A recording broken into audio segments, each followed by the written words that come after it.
receive him.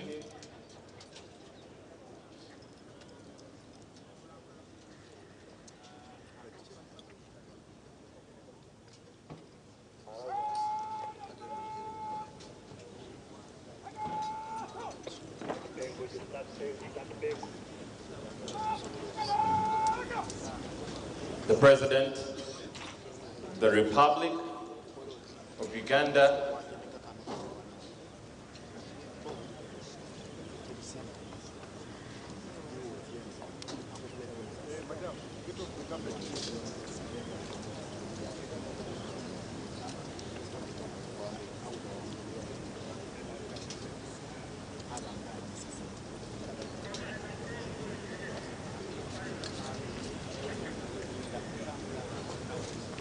Honorable Members of Parliament, distinguished guests,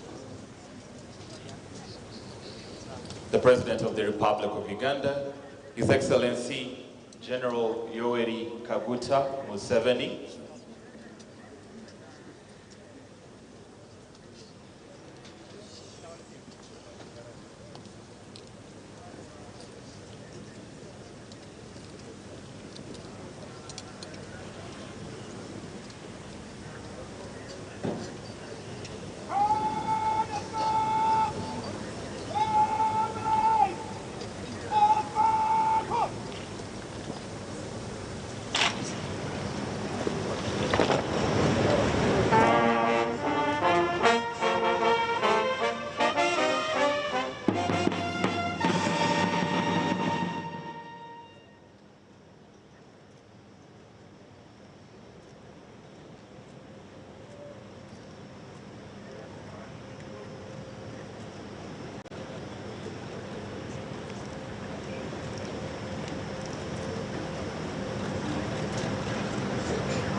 His Excellency the President, and Mama, First Lady, Janet Museveni, are received by the Right Honorable Speaker of Parliament, the Right Honorable Deputy Speaker, the Inspector General of Police, and the Clerk of the Parliament.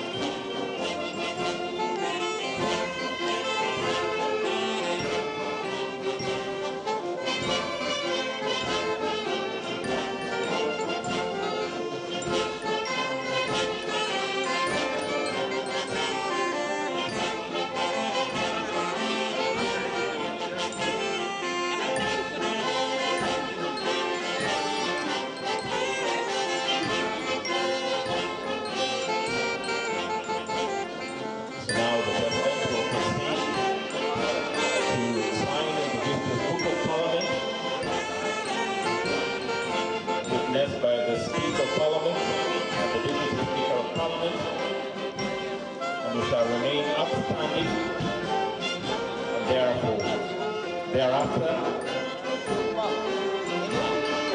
the session of the House shall officially commence.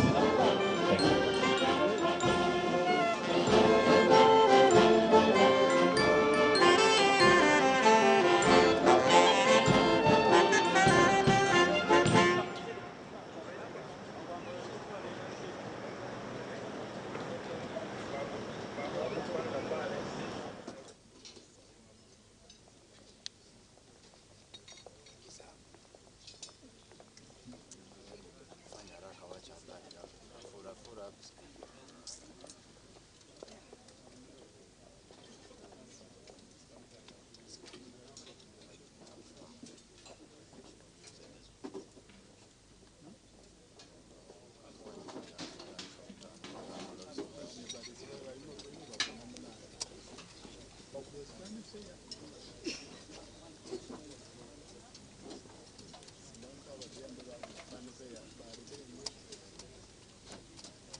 Honorable members, His Excellency, the President of the Republic of Uganda, and the Right Honorable Speaker.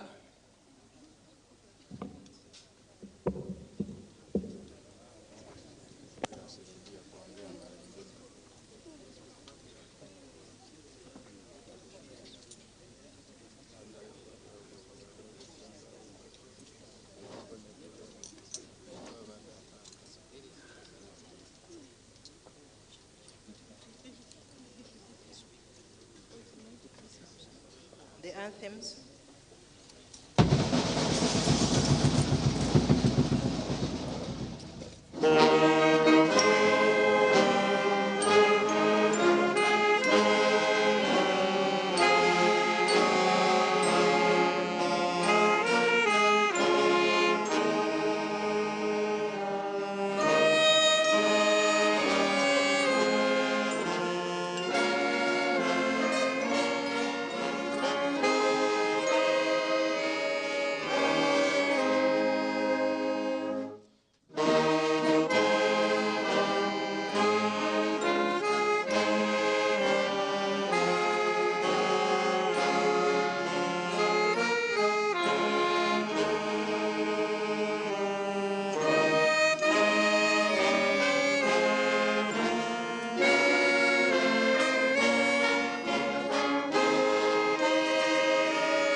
whom you will be pleased to call to the performance of such important trusts in this land.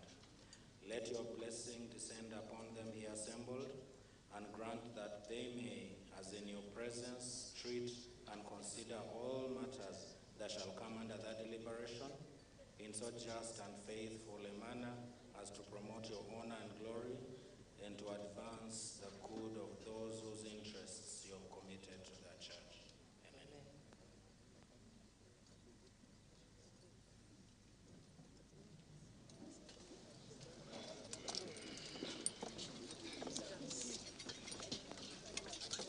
Item number 3, proclamations by the Right Honorable Speaker.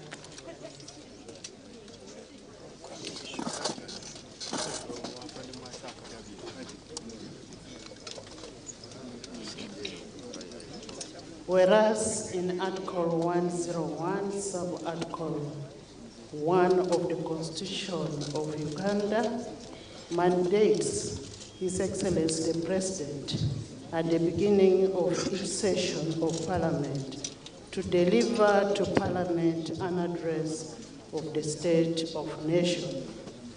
Aware that His Excellency the President of the Republic of Uganda has, in accordance with the Article 101, Sub-Article 1, indicated to the Speaker of Parliament his intention to address Parliament on the State of Nation on 5th January 2025.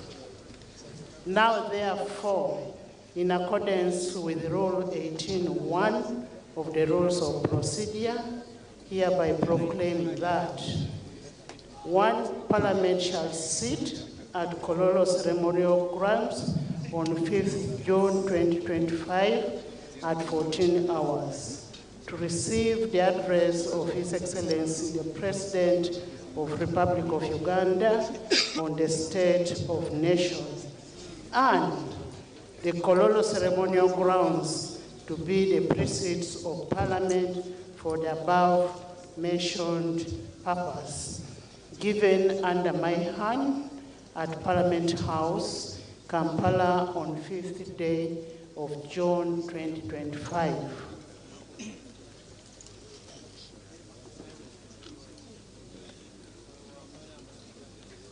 Item number 4, communication from the Chair. Your Excellency, the President of the Republic of Uganda, General Yoweri Kaguta Museveni, accompanied by the First Lady and the Minister of Education and Sports, Mama Janet Kataha Museveni, Her Excellency, the Vice President, Major Retired Jessica Alupo Epel, the Deputy Speaker of Parliament of Uganda, His Lordship, Honorable Deputy Chief Justice, Dr. Flavian Zeija, who is also here to represent the Chief Justice, the Honorable Visiting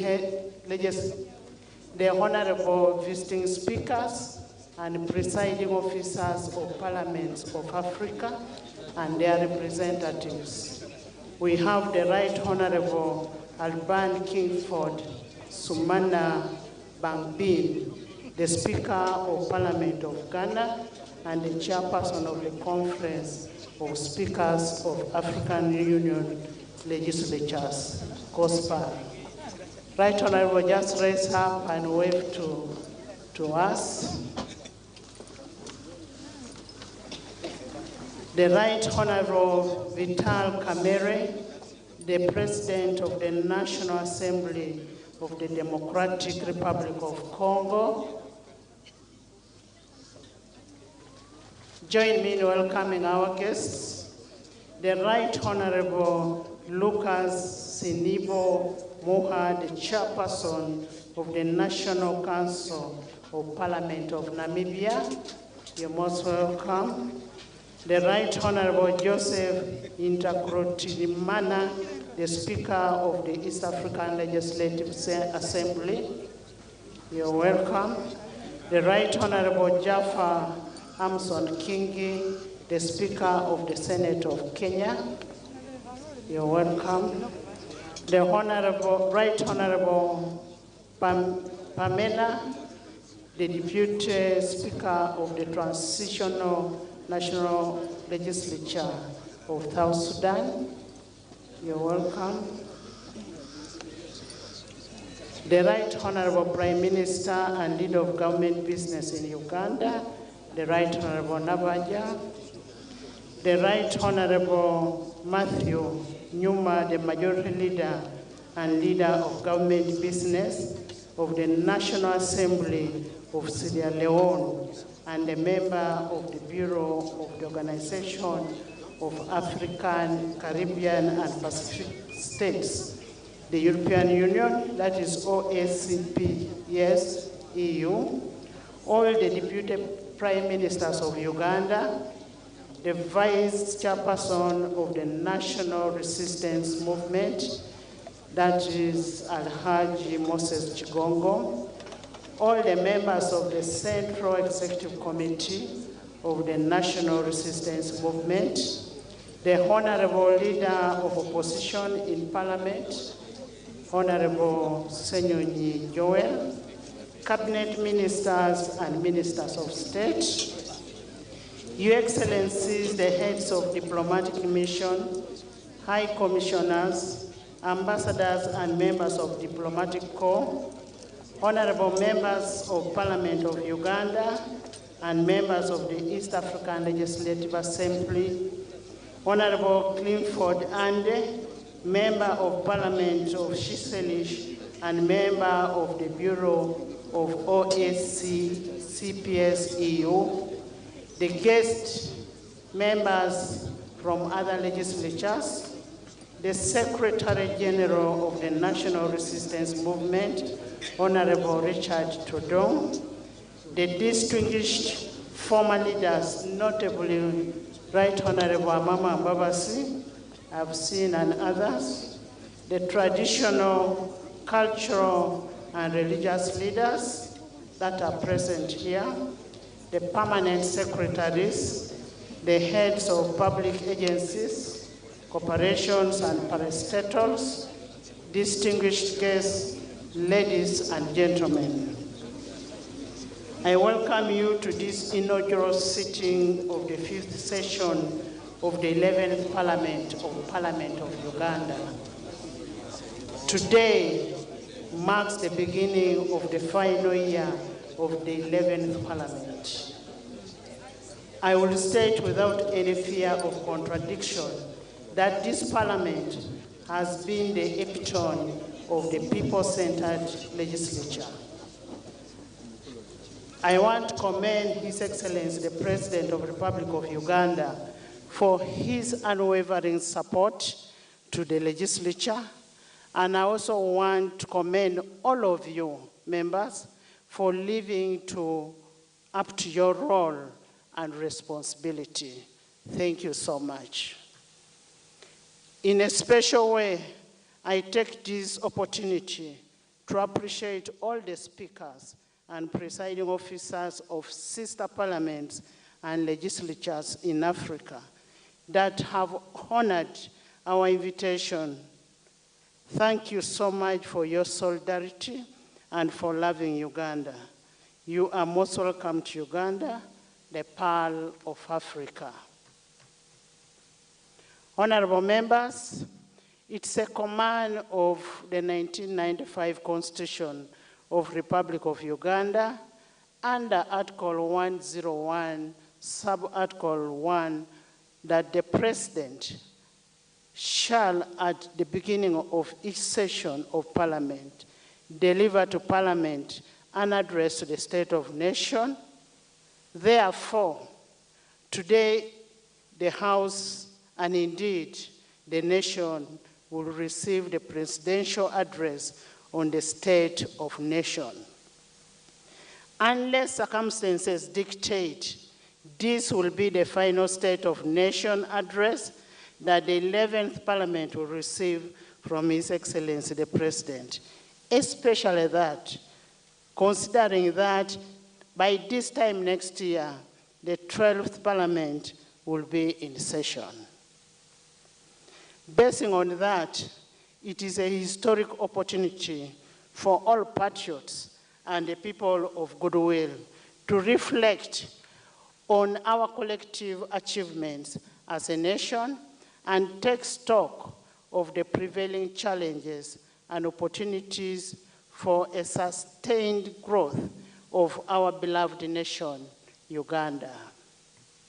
Your Excellency and honorable members, during the previous session, Parliament's performance was generally outstanding and was characterized by greater responsiveness, efficiency, and effectiveness. To this end, Parliament of Uganda held 75 sittings, during which 2 oaths were administered to new members of parliament. That is Honorable Akifensa Grace Ngabirano and Honorable Luimbasi Elias Nalukola. 35 bills were passed, 3 petitions were concluded, 45 resolutions were passed, and 53 reports were adopted.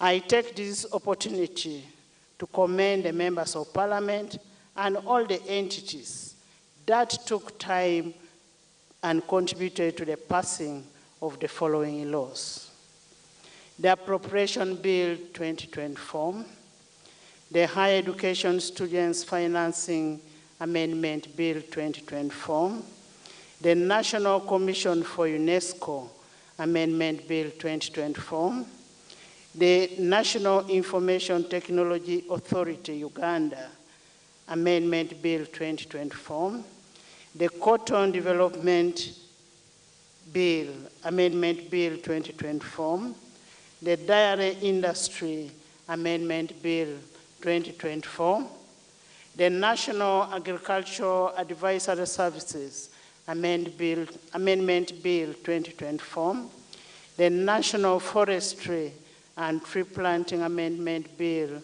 2024, the National Arbitration and Conciliation Amendment Bill 2024, the National Coffee Amendment Bill 2024, the Uganda National Roads Authority Repeal Bill 2024, the Uganda Road Fund Amendment Bill 2024, the Public Enterprise Reform and Divestiture Amendment Bill 2024, the Tier 4 Institutions and Moneylenders Amendment Bill 2024, the Non-Performing Assets Recovery Trust Repeal Bill 2024, the Technical and Vocational Education Technical Bill, Training Bill 2024, the National Sports Amendment Bill 2024, the Occupational Safety and Health Amendment Bill 2023, the Employment Amendment Bill 2023, the Exercise Duty Amendment Bill 2025, the Income Tax Amendment Bill 2025, the Public Service Pension Fund 2024, the East African Community Mediation Agreement Bill 2024, the Sugar Amendment Bill 2023, the Value Added Tax Amendment Bill 2025, the Exercise Duty Amendment Bill number 2, 2025, the Tax Procedure Code Amendment Bill 2025, the Income Tax Amendment Bill number 2, 2025, the External Trade Amendment Bill 2025,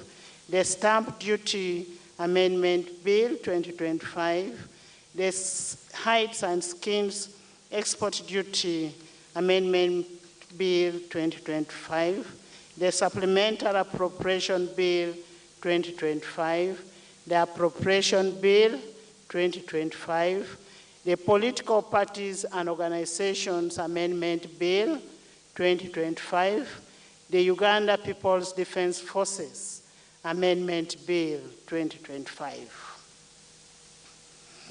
Your Excellency, Parliament of Uganda recognizes the importance of greater efficiency and effectiveness of public service as a cornerstone of service delivery and an instrument of the realization of our national development aspirations.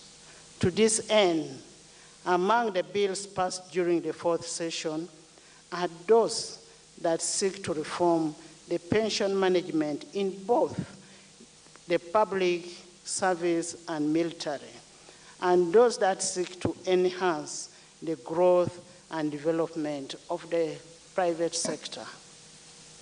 Fellow Ugandans, distinguished ladies and gentlemen, on 9th January 2025, Parliament approved the 4th National Development Plan, NDP4, for the years 2025, 2026, 2029, 2030.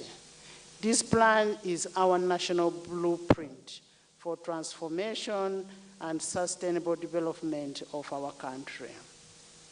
The budget speech that we shall receive on 12th June 2025 is aligned to this National Development Plan. I take the cognizance of the contribution of all stakeholders in the formulation and realization of this plan.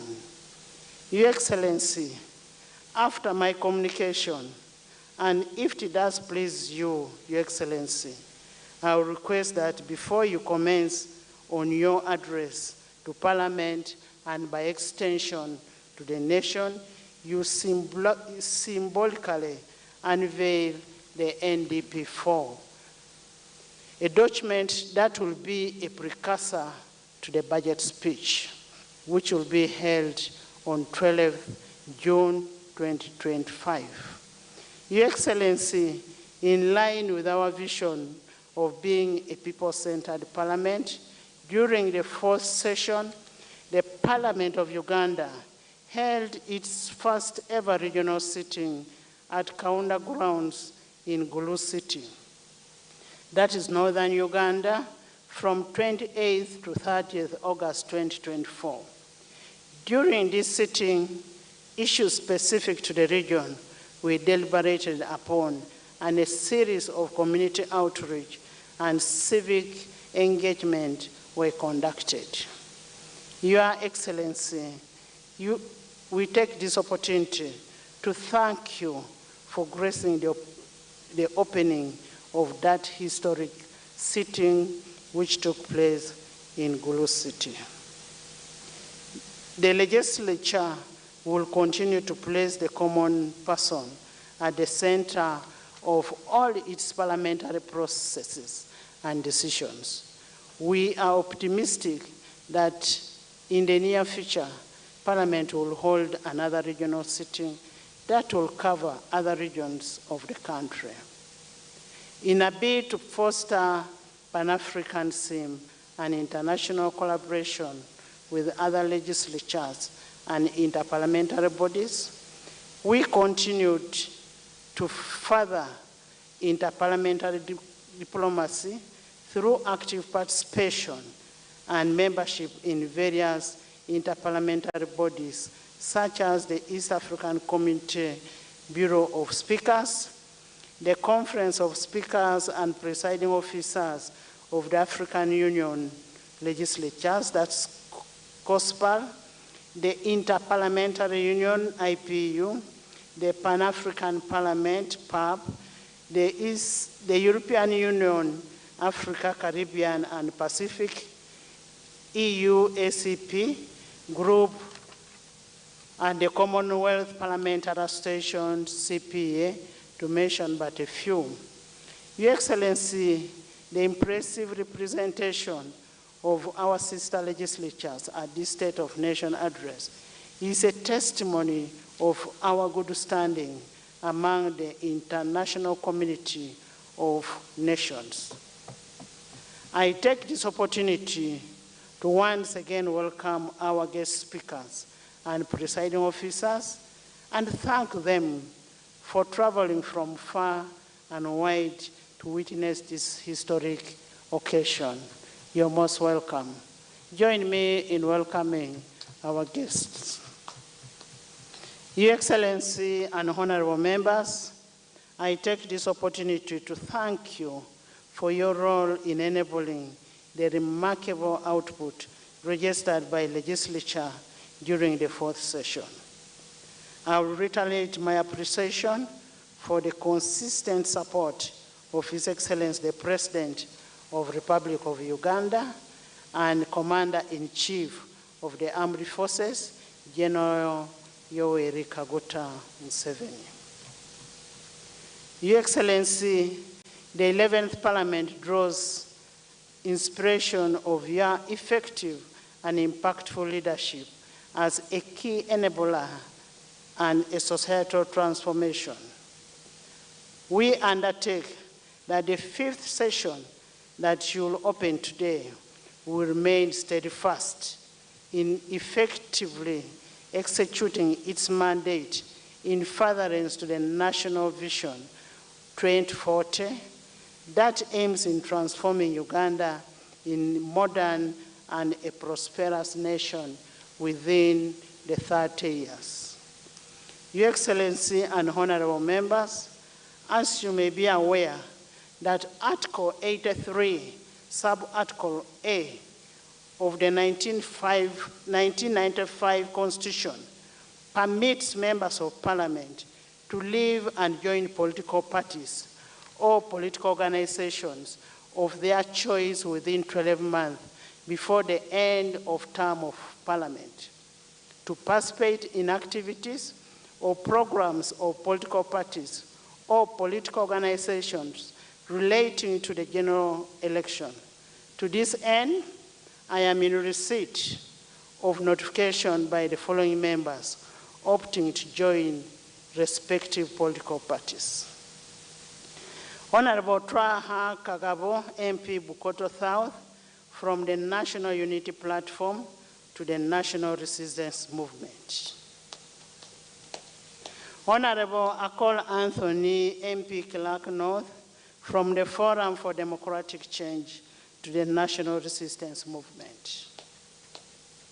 Honorable Jarama Pendusi Martin, from Baradegi Laibi, from the Independent Opposition Leaning to the National Resistance Movement. Honorable Ongetho Emmanuel, from Jonam County from Forum for Democratic Change to the National Resistance Movement. Honorable Mpuga Matthias Nyendo Mukungwe, from the National Unity Platform to the Democratic Front. Honorable Dr. Abed Bwanika, MP Kimanya Kabonera, from National Unity Platform to the Democratic Front. Honorable Kakembo Michael, MP Entebbe Municipality, from the National Unity Platform to the Democratic Front.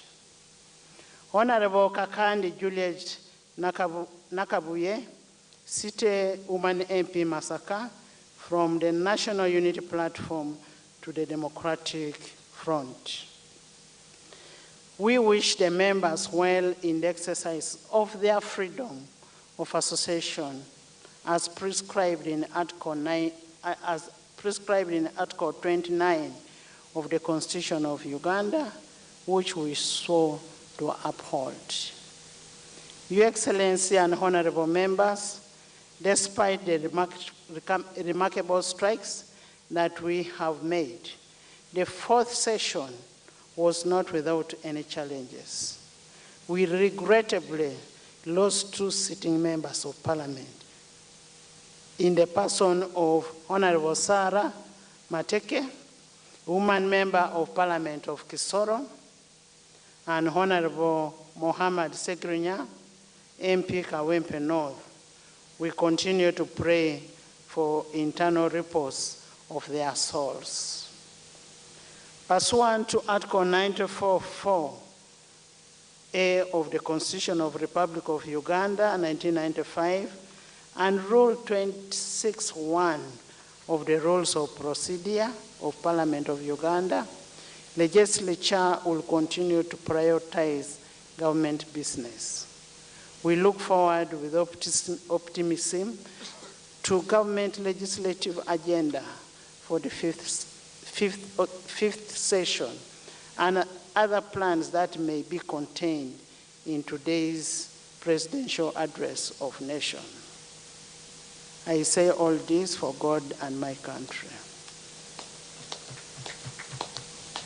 Your Excellency, as I had earlier on stated in my communication, I will now take this singular honor and privilege to invite you to unveil the National Development Plan 4.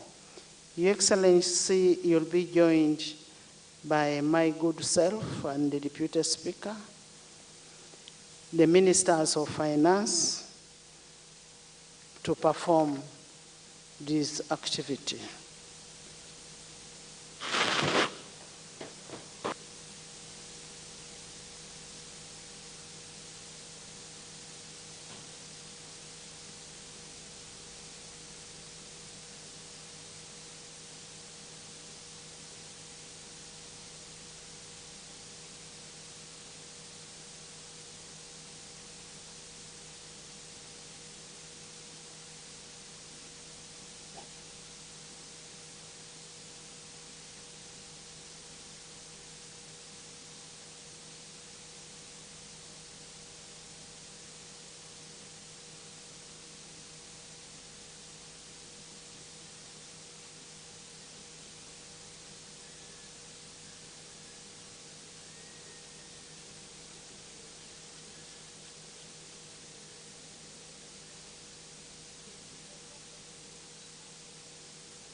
Item number 5, invitation by the Right Honourable Speaker to His Excellency the President to deliver to Parliament an address on the state of the nation in accordance with Article 1011 of the Constitution. Your Excellency the President of the Republic of Uganda, it is your mandate under Article 101, Sub-Article 1 of the Constitution at the beginning of each session of Parliament to deliver to Parliament your address on the state of nation. Honorable members, as we welcome the President to deliver his address on the state of nation, we draw your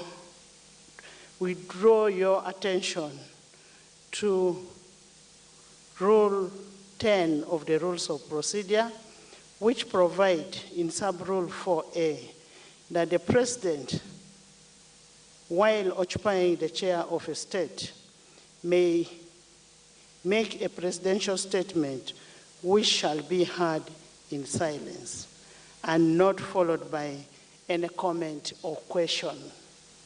I now take the singular honor and privilege to invite you, Your Excellency, to address the August House and the nation by extension. You are most welcome, Mr. President.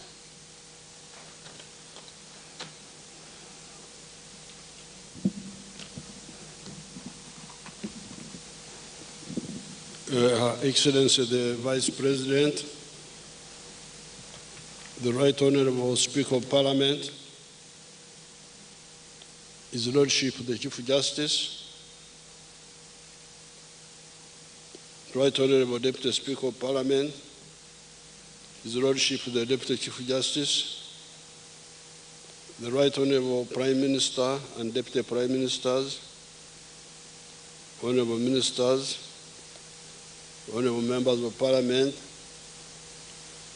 Honourable Members of the Diplomatic Corps, cultural and religious leaders, the wananchi, distinguished guests, ladies and gentlemen. In fulfillment of the constitutional requirement under Article 101, Clause 1 of the Constitution of the Republic of Uganda, I am here to deliver the State of the Nation Address 2025. Fellow countrymen, countrywomen, and especially the Bazukulu, abantu abo, I applaud you all for positively utilizing the peace and tranquility prevailing across the country and the improved physical infrastructure to improve your personal lives, your families, and your communities. Since the last State of the Nation address, a number of people have unfortunately departed from this earth. They include His Holiness the Pope, late Pope Francis, the late Honorable Major John Kazora, former Member of Parliament of Kashari, the late Honorable Sarah Mateke Nyirabashitsi, the former Minister of State for Defense, the late Honorable Muhammad Segirinya, the former Member of Parliament for Kawempe North, the late Honorable Dr. Yako Chisa, the former Member of Parliament for Queen County, the late Honorable Babadiri Margaret, the former woman Member of Parliament for Koboko District, the late Honorable Margaret Komhanji, the former woman Member of Parliament for Nakasongora District, the late Honorable Cicero Ignatius, the former Member of Parliament for Buyaga County East, the late Honorable Frank Nabuiso, the former Member of Parliament for Kagoma County, and many other Ugandans who have succumbed to accidents illnesses, etc. I request that we rise up and observe a moment of silence in the memory of those that have passed on.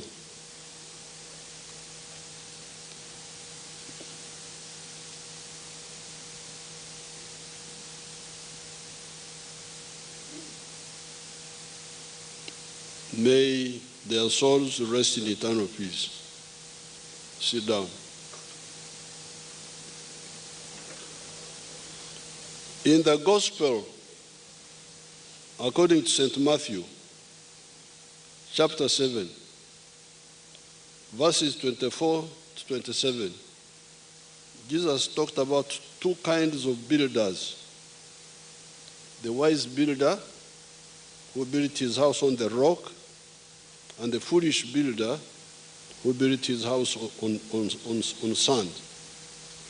When the rain, floods, and wind came upon both houses, that of the foolish man was swept away, because its foundation was weak, while the one of the wise man remained standing, because its foundation was firm and strong. The national resistance movement can be likened to the wise man in Jesus' parable, because we have been able to establish the necessary foundation to catapult Uganda to modernity based on the four principles ideology. The principles are patriotism, love Uganda; Pan-Africanism, love Africa; socio-economic transformation, and democracy. The aim of this ideology is to promote the mass line, i.e. guaranteeing the social uplift of all segments of the society, and not just the few elites. The mass line programs such as UPE and UPE's Universal Primary Education and Universal Secondary Education, the mass immunization campaigns, the wealth creation funds, e.g. Operation Wealth Creation, PDM, Operation Wealth Creation of the Army, where the Army was involved, OWC, Myoga, Parish Development Model, PDM, etc., have led to significant improvements in the quality of life in Uganda. Life expectancy in Uganda is now 63 years compared to 45 years in 1986. This means that Ugandans are now living longer. In 1986, Uganda's population was only 14 million. The national population housing census conducted last year showed that Uganda's population is now 46 million people. The literacy rate has also improved from 43% in 1986 to 80% now. In 1986, more than 90% of the population was trapped in subsistence farming.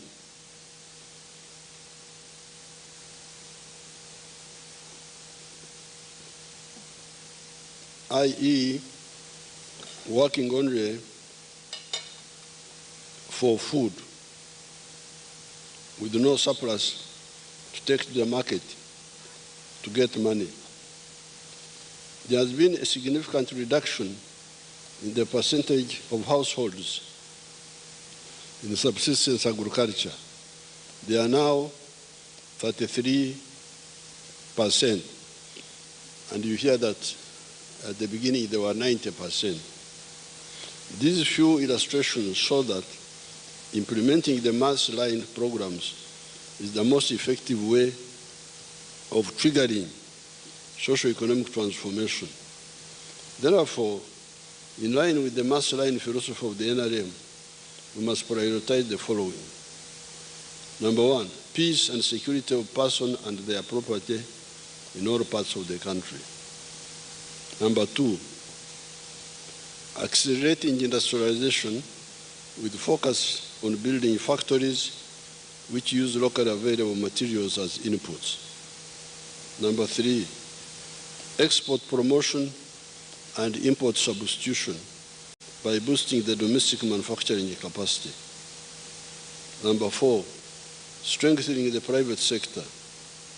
Number 5, increasing market access for our exports, both in the regional markets such as East African Community, COMESA, among others, and international markets. Number 6, skilling our youth through the zonal industrial hubs. The youth will continue to acquire skills in tailoring, carpentry, metal fabrication, welding, shoemaking, weaving, hairdressing, knitting, and bakery. We shall add also plumbing and motor mechanics. The training is free of charge and no prior education qualifications are required, as you all know. Number 7, increasing revenue collection by Uganda Revenue Authority without hurting businesses. Number 8, expenditure rationalization by restructuring the government. And I thank the Parliament here, as you heard the Speaker was listing those bills which you passed, which enabled this rationalization to take place. Fighting corruption, number 9. Number 10, ensuring that the remaining 33% of the homesteads still practicing subsistence agriculture. The general security situation in the country is calm. However, the traditional and non-traditional threats to national security continue to manifest in the form of terrorism. The national borders are secure: Congo, South Sudan, Sudan, Khartoum, and Somalia. These include influx of refugees and asylum seekers, illegal immigrants, and proliferation of small arms and light weapons. The capacity of the national security agencies, i.e. Uganda Police Force, the Internal Security Organization, supported by the Army, the UPDF, has been enhanced in order to combat crimes and guarantee the safety of all Ugandans. You saw how they stopped this young person who blew herself up the other day because she wanted to go into where people are, but it was foiled. It was intercepted before, and she decided to blow herself up because she was discovered. The security situation in Karamoja sub-region has significantly improved, despite pockets of criminality in the form of livestock thefts and some incursions by the Pokot and Turkana from Kenya. Deployments to stop cattle thefts by some of the Karamojong in the neighboring sub-districts, sub-regions of Sebei, Teso, Langu, and Acholi have been maintained. In the eastern DRC, the joint FADC is the Congolese army, UPDF operations against ADF are ongoing with significant achievements. Since November 2024, 223 abductees have been rescued from captivity and some firearms and bombs have been captured, including IEDs, improvised explosive devices. The government continues to modernize and professionalize Uganda's security forces by improving their welfare and strengthening the cooperation between the civilian population and the security forces. The UPDF, Uganda People's Defense Force Construction Brigade, has rehabilitated schools in rural communities and together with the National Enterprise Corporation has been involved in the rehabilitation of major infrastructure such as Entebbe International Airport. It is paramount to jealously regard Uganda's political and economic stability. All attempts to destabilize Uganda by internal and external actors have been thwarted and defeated.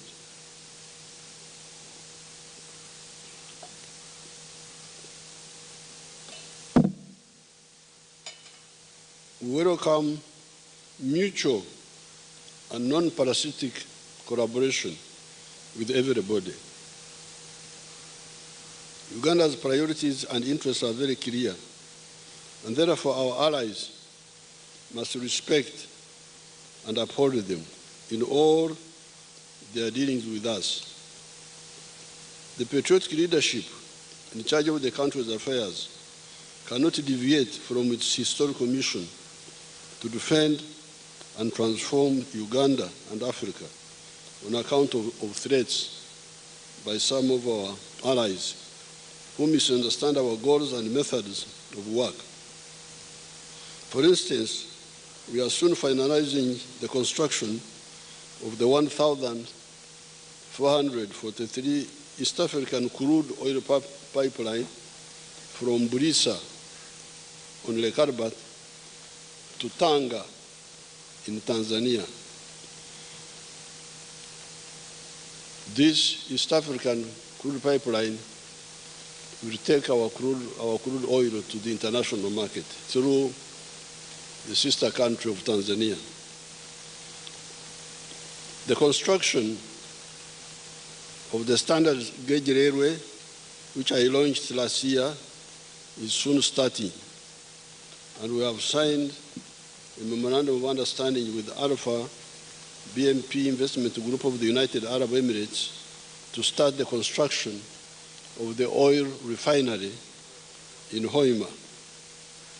Many other projects in roads, energy, ICT, schools, hospitals, and agriculture have continued to be implemented despite the World Bank and the USA suspending new financing to Uganda. Our economy remains strong and resilient. It was recently ranked 7th by the International Monetary Fund among the fastest growing economies of the whole world. The size of the economy is projected at Uganda shillings $224.9 trillion, equivalent to $60 billion by the end of June 2025. In 1986, the economy was only Uganda shillings 42 billion, or US dollars 3.9 billion. This means that in dollar terms, the size of the economy has expanded nearly 15 times since the NRM government took power in January 1986. The economy grew by 6.7% in the first quarter of this financial year, compared to 5.6% recorded in the same period last year. This is on top of the growth of 6.1% in the financial year 2023-2024. Economic growth is projected at 6.3% this financial year and further projected to grow to 7% in the financial year 25-26. It is projected to grow faster when commercial production of oil and gas starts next year. In purchasing power parity terms, our economy is projected to be US dollars 171.6 billion by the end of this financial year in June 2025. And next financial year, equivalent to about 65.7 billion using the Atlas method. This will be equivalent to US dollars 187 billion in purchasing power parity terms. This growth will translate into higher household incomes from US dollars 1,259 income per capita by the end of this financial year to US dollars 1,000 330 as income per capita next financial year. In the past 4 years, our growth has been broad-based, inclusive, and pro-poor. The latest National Housing Survey report that was released recently by the Uganda Bureau of Statistics shows that the share of Ugandans living below national poverty line has fallen to 16% from 20% 4 years ago, surpassing the 2025 national target of 18.5%. With the continued implementation of the PDM, we are on track to completely wipe out poverty in the near future. The same UBOS report revealed that income inequality has also declined significantly over the last 4 years. The Gini coefficient, a statistical measure used to determine the extent of income inequality within a population, has reduced 38% from 41% in 2020. In the 12 months to March 2025, export receipts from merchandise trade increased by 26% to $9.3 billion. The Ugandan shilling is the most stable currency in the whole of Africa. During the past 12 months, it has appreciated by 6.1%. Inflation is under control. It is projected at 3.6% in financial year 2024-2025. And Uganda has experienced Africa's second lowest inflation rate in the past decade.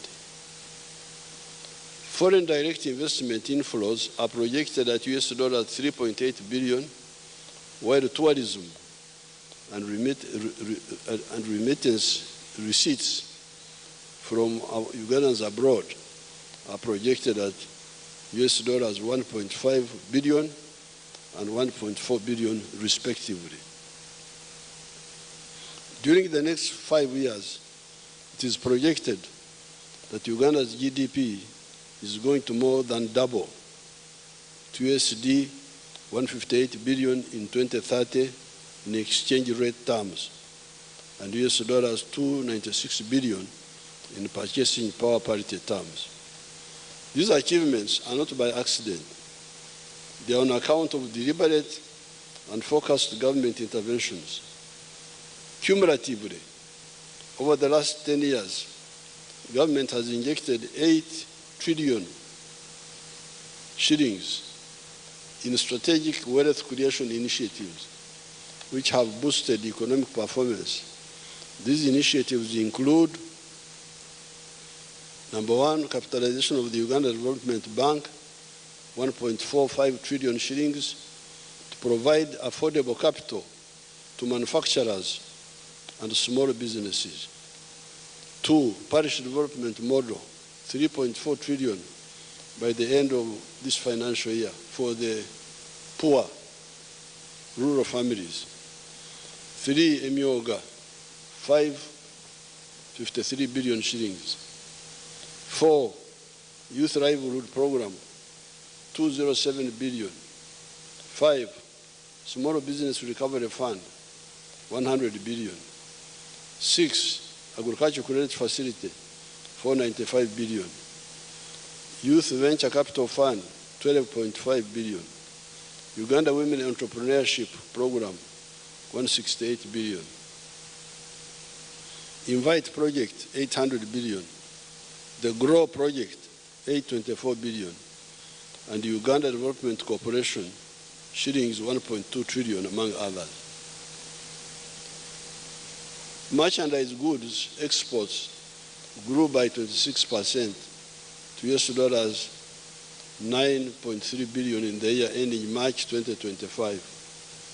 The top exports include gold, 3.7 billion, coffee, 1.8 billion, cocoa, 410 million, industrial products such as cement, Uganda, US dollars 335 million, metal products such as steel, US dollars 230 million, sugar, US dollars 190 million, fish, 177 million.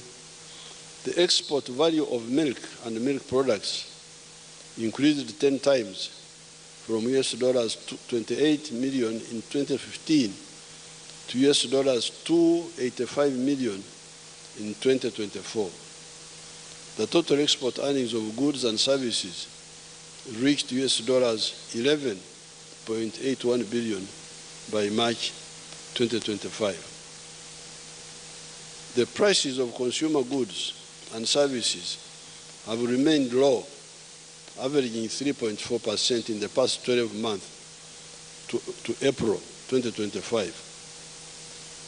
This is good for savers and investors to be able to plan their investments and plan with certainty. The low inflation was due to a stable exchange rate, good crop harvests, and the decreasing global prices of liquid fuels. The prices of diesel, petrol, and kerosene reduced by 4.2%, 2.5%, and 1.7% respectively on average for the year ending April 2025. The increased domestic capacity in sugar production has led to a reduction in the consumer prices of sugar by 10.8% in April from what it was the same month a year ago.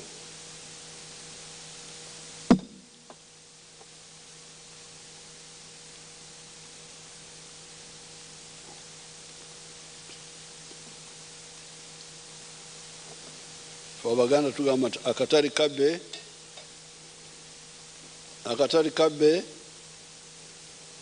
temanyi Luganda. Akatali kabbe oli amagombo sula mu mulyango. Bano Baganda bakika ki bannange?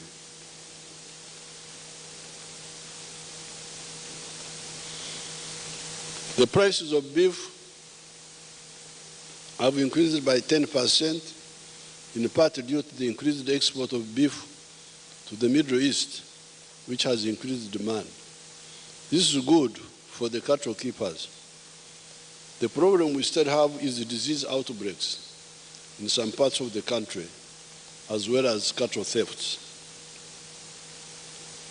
Government has recently vaccinated livestock in most parts of the country, but in some places, there is laxity in implementation of the quarantines.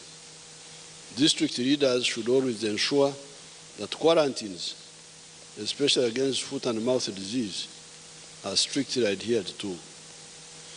As a result of the strong foundation that the NRM government has built over the years, foreign direct investment was US dollars 3.5 billion for 12 months up to March 2024. This was mainly in mining, transport, manufacturing, finance, etc. The single largest source of FDI was the Netherlands, 55%, followed by France, 20%, Kenya, 6%, Tanzania, 5%, UK, 4%, and others 10%. In 1986, the government collected only shillings 5 billion in revenue because private businesses and manufacturing had collapsed. When the NRM took power, we embarked on the rehabilitation of the economy and adopted the policies of liberalization and reformation of the public institutions. As a result, the revenue collection capacity has improved. Revenue collection is projected at Uganda shillings 31.9 trillion. This financial year, ending June 2025, equivalent to 14.3% of total economic output of GDP. This is still less than the desired level to finance our development plans. The government plans to collect shillings 37.2 trillion in domestic revenue next financial year, 2025-2026. In order to boost revenue collection, the government will implement the following steps. Number one, enhancing efforts to fight corruption at the URA through regular audits, whistleblowers, and leveraging digital platforms to minimize human interaction. Two, minimizing tax evasion using the electronic fiscal receipt and invoicing solutions, EFRIS, digital tax system, DTS, and intrusive scanners to improve real-time monitoring of taxable transactions, ensure accurate declaration of revenues, and curb under-invoicing. Three, combating smuggling at border points through extended surveillance using advanced technologies like drones and tracking systems with increased patrols in high-risk areas. Four, adopting specific tax duties to address under-declaration of values, particularly in manufacturing and imports of high-value goods. Five, supporting local governments, including municipalities, to increase revenue collection. Six, recruitment and training of more tax officers at Uganda Revenue Authority and other revenue collection institutions. Our economy is now more diversified and more sophisticated. In 1986, the economy depended only on the 3 C's, which are coffee, cotton, and copper, and the 3 T's, which are tobacco, tea, and tourism. According to a study conducted by the Harvard Economic Lab, in the last 10 years, Uganda added 20 new products to its export basket and has an opportunity of harnessing production of 50 new complex products.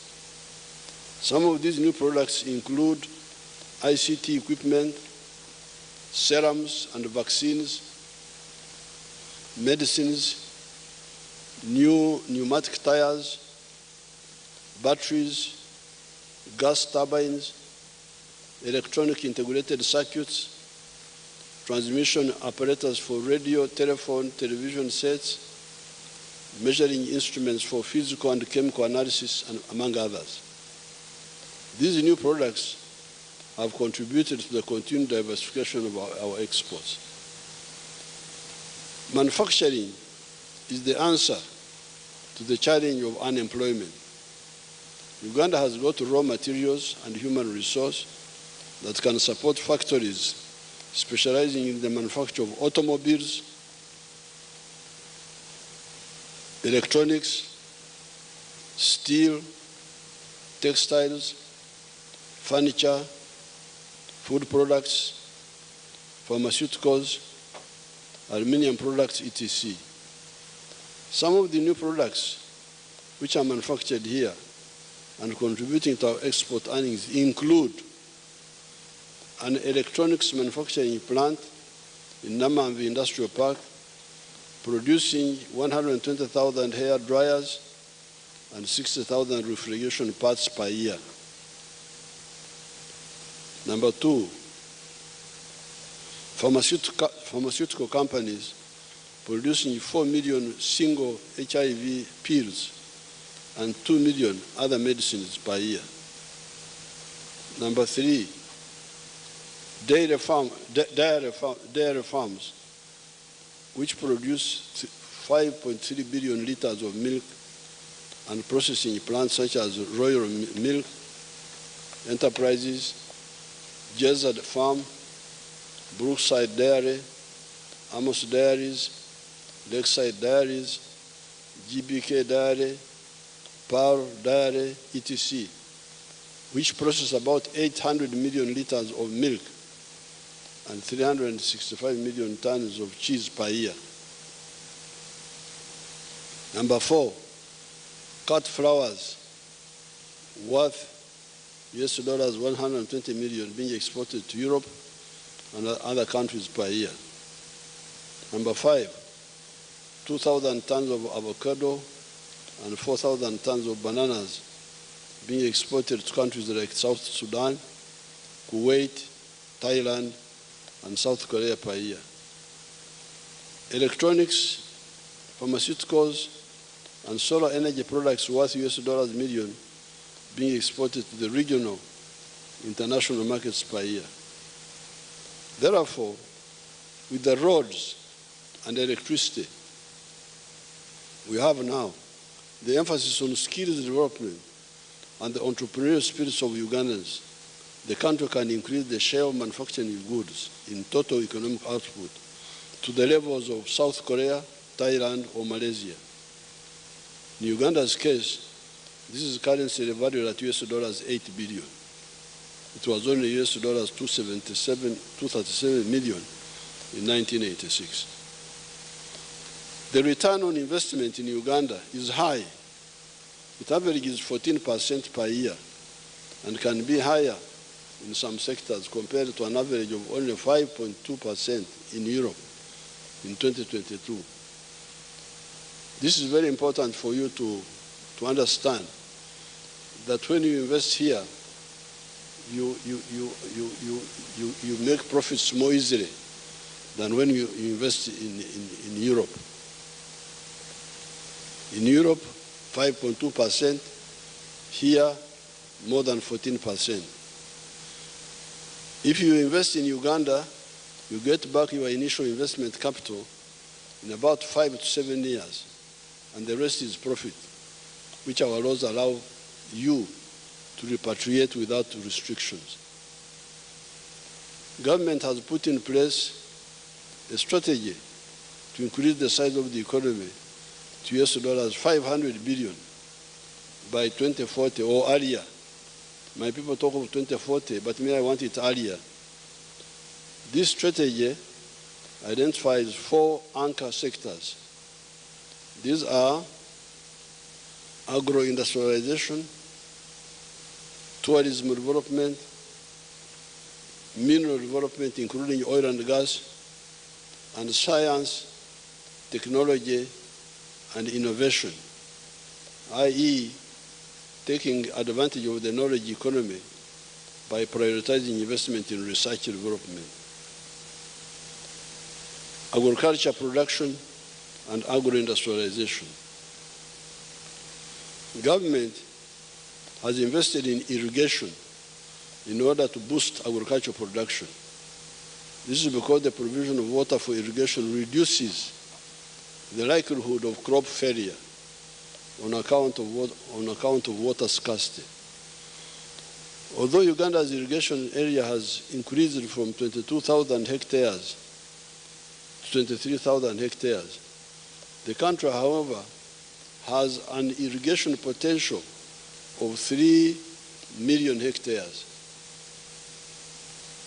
We have got 3 million hectares which can be irrigated. And here we have only irrigated 23,000 hectares of the 3 million. In order to achieve this goal, government is accelerating the construction of solar-powered irrigation schemes, medium-scale irrigation schemes, earth dams, communal and individual valley tanks, and large-scale irrigation schemes across the country. The construction works for 92 solar-powered irrigation schemes have been completed, adding an irrigation area of 900 acres. These are in the districts of Apache, Buhweju, Buyukwe, Bukomansimbi, Bulisa, Bushenyi, Butambara, Buvuma, Gomba, Hoima, Isingiro, Kakumiro, etc. The new solar-powered irrigation schemes have benefited 110,000 farmers, and production yield from 112 schemes has increased to 3,600 tons per season. The major crop enterprises in these irrigation schemes include green pepper, onions, Irish potatoes, watermelons, tomatoes, apples, cabbages, pineapples, coffee, eggplants, vanilla, grapes, mangoes, and pumpkins. Construction works are also ongoing for 22 solar-powered irrigation demonstration sites in the districts of Kabarole, Chenjojo, Kole, Gulu, Napak, Abim, etc.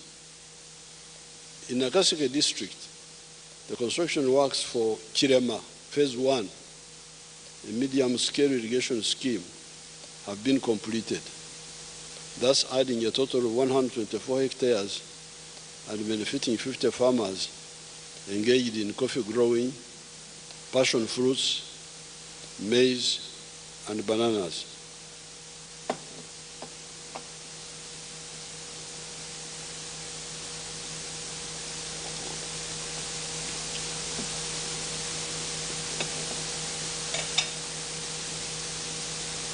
Magezi g'Abaganda.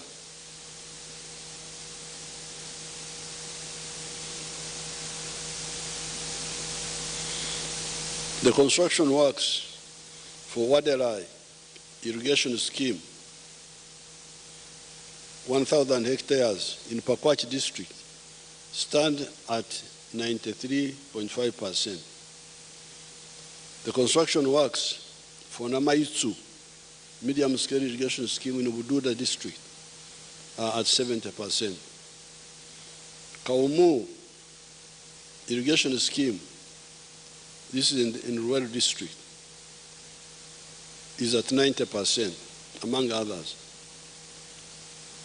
A mega irrigation scheme, Nyimur, covering 3,300 hectares, has been constructed in Lamo district.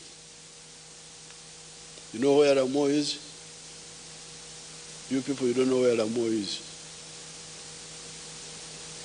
Lamo is far away, far away, far away on the Sudan border, South Sudan border. Other construction works include Achomai irrigation scheme in the Bukedea district, covering 1,480 hectares and targeting 1,600 households. Atari irrigation scheme in Kwen Buramburi district, covering 680 hectares, targeting 2,667 households. And Namatara irrigation scheme in Budaka, Mbare, Butareja districts, covering 3,450 hectares, targeting 4,923 households. The current production of milk stands at 5.4 billion liters at the end of 2024, compared to 2.5 billion liters in the financial year 2017-2018. We have also identified and secured foreign markets through government-to-government interventions, e.g. Algeria, Nigeria. These countries are now buying our powdered milk.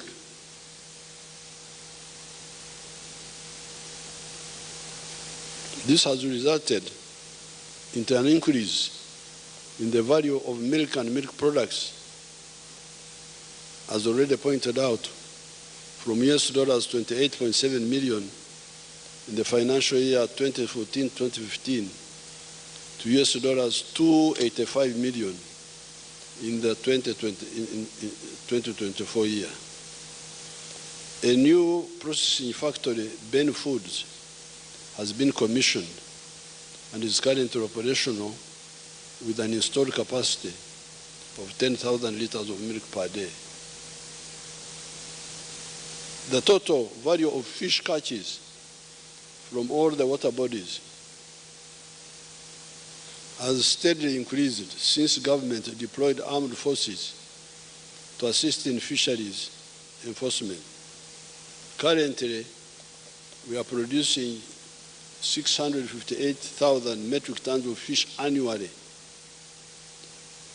The availability of raw material, fish, sustained operations of 12 fish processing factories. You know that debate. The fisheries unit has been able to stop overfishing or reduce it, although they also accused once in a while of being also sinners. But we can audit their work by looking at the 12 factories which are now processing fish. Many of these had closed. I will meet the fisheries people soon. I will meet the traditional fisheries communities. But this is one of the facts. Are the factories operating or not? And had they closed or not? When we meet, we shall discuss this. Because according to this one here, 12 factories are now operating, processing 658,000 metric tons. The performance has also been a result of the government focus on gazetting of fish breeding grounds. Ebyondo Nebiema, where the fish produces young ones. Some people had invaded those breeding grounds. Enforcement of fisheries laws and regulations, provision of quality fingerlings and fish feed, and providing an enabling environment for private sector to invest in aquaculture. The value of fish and fish products exported increased from US dollars 148 million to US dollars 152 million in the financial year 2023-2024. The volume of coffee produced has increased from 7.8 million 60 kilogram bags in 2022-23 to 8.2 million bags in the financial year 2023-2024. The performance in the coffee subsector is attributed to government strategic interventions, including generation and distribution of improved coffee variety seedlings, supporting increased use of water for irrigation, and promotion of use of fertilizers use among the farmers. The value of coffee exports has steadily increased from US dollars 845 million financial year 22-23 to US dollars 1.1 billion in the financial year 2023-2024. Government has provided the research institution with funding of 30 billion in the financial year 2025-2026, geared toward the development of improved coffee production, multiplication, and disease, pest, and climate resilient varieties. The volume of maize increased from 3.4 million metric tons in 2018 to 5 million metric tons in 2024. Subsequently, the value of maize exports increased from US $63 million financial year 2018 to $195 million in financial year 2023-24. The performance is attributed to the increased adoption of improved maize varieties by farmers, increased value addition by private sector, and increased vigilance by government in control of pests and diseases. Next financial year, the government will prioritize the following support agro-industrialization. Number one, appropriate agro-processing and value addition technologies. Number two, high-quality agricultural inputs. Number three, construction of key water storage and irrigation infrastructure. Number four, enforcement of standards and market access. Number five, establishing appropriate post-harvest handling and storage facilities and infrastructure. Number five, disease, pest, and vector control. Number seven, supporting vertical and horizontal value addition for production of high-value multi-input products, such as nutritional foods, baby foods that use several products like milk, eggs, maize, vegetables, fruits, etc.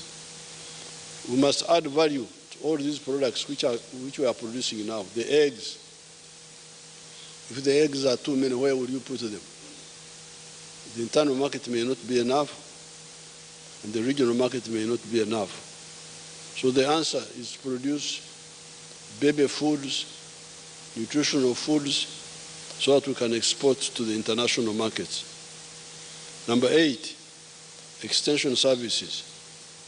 Number nine, investment in fertilizer production. Number 10, certification and regulation of agricultural inputs and provision of appropriate finance for the various components of the agricultural value chain, among others. Government has introduced the large-scale commercial farmers interest-free credit facility of shillings 175 billion. The money is accessed through government-owned commercial banks. These are Post Bank, Housing Finance Bank, and Pride Bank Limited. This enables large-scale farmers to access mechanization in order to boost agricultural-based exports. The parish development model. The parish development model is now in its third year of implementation. By the end of this financial year, in June 2025, shilling 3.3 trillion will have been provided to the parish development model. The government is currently providing shillings 100 million for each parish per year, per annum.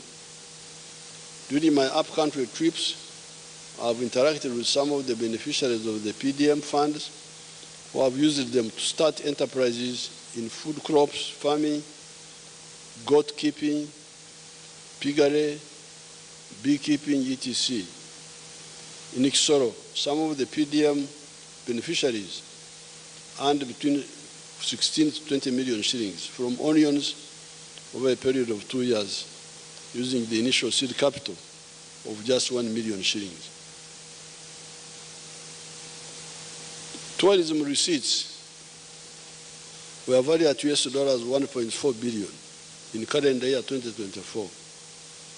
This is a significant recovery from $562 million in 2020 when we had the corona shutdown.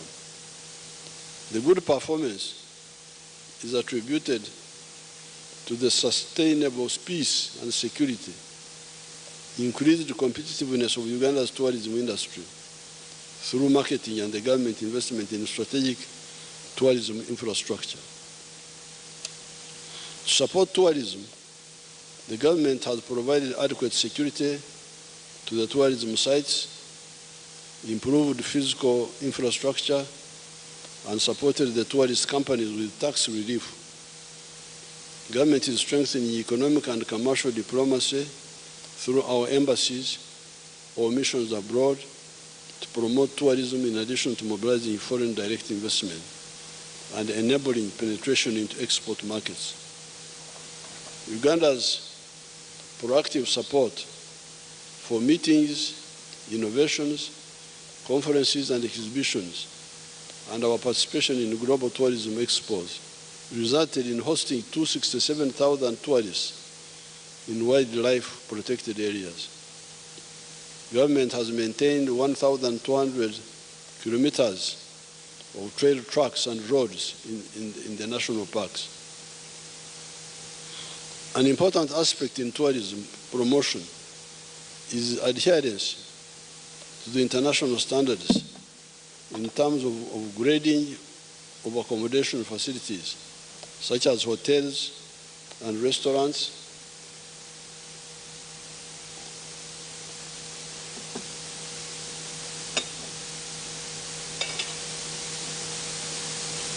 hygiene and sanitation facilities, and access to cheap and stable communication facilities and the internet. In this regard, the government is upgrading the internet gateways to reduce the internet costs and increase the speed of internet connections. The priority areas for tourism development next financial year and in the medium term include: number one, branding and marketing of Uganda as a tourism and investment destination. Number two, infrastructure development and construction of sanitation infrastructure in tourism sites. Number three, construction of refreshment centers and highway road signage and sanitary facilities. Number five, improving tourism security. Number five, hospitality standards and training. On the side of minerals, Uganda has got a number of mineral resources in almost all parts of the country. These include oil and gas reserves, beryl, chromite, lead, lithium, silver, zinc, kyanite, feldspar, and diatomite, manganese, diamonds, uranium, iron ore, vermiculite, limestone and marble, gold, graphite, aluminium clay rich in rare earth elements, phosphates, and iron ore in Mukuru, from which you can make high-quality steel and sand. From these resources, Uganda has the opportunity to industrialize quickly with acquisition of technology and specialized skills development, which is tailored to industrialization. Until recently, when we started refining gold, our minerals were being exported in raw form.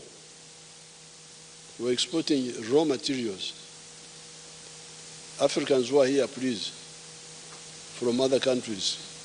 This is the disease of Africa. Exporting raw materials. Matière primaire, français. Very bad material primaire. Yeah.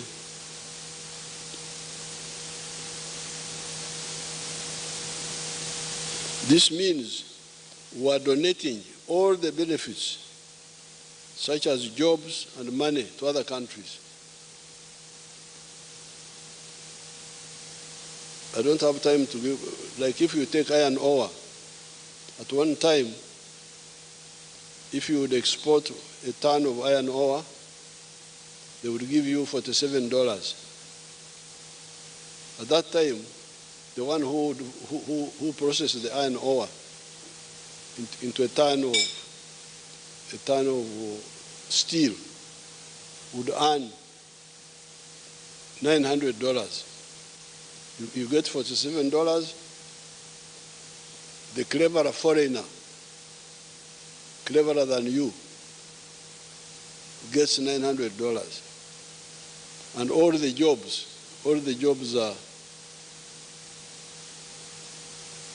are available for his children when your own children have no jobs. Government has stopped, I have banned completely the export of unprocessed minerals.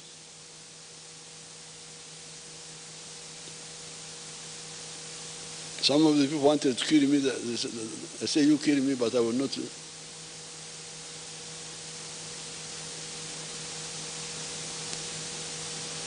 In Tororo, where we have got a large deposit of limestone, and Kabare, where we have got iron ore, the government has facilitated the use of these minerals for making cement and steel, respectively. In Kabare, we have put in place the infrastructure for mining the iron ore, from which domestic steel manufacturers have started making high-quality steel. There are now 10 gold refineries in the country, producing gold which is refined to 99.9% purity. There are gold mining activities in Busia by a Chinese company called Wagagai, and the government embarked on the registration of artisanal miners in Buhweju, Busia, Mubende, Kasanda, and Karamoja. Registration will be expanded to cover all artisanal mining areas in the country. In Moyo, there are gold reserves and a huge limestone deposit apparently, which is raw material for cement production.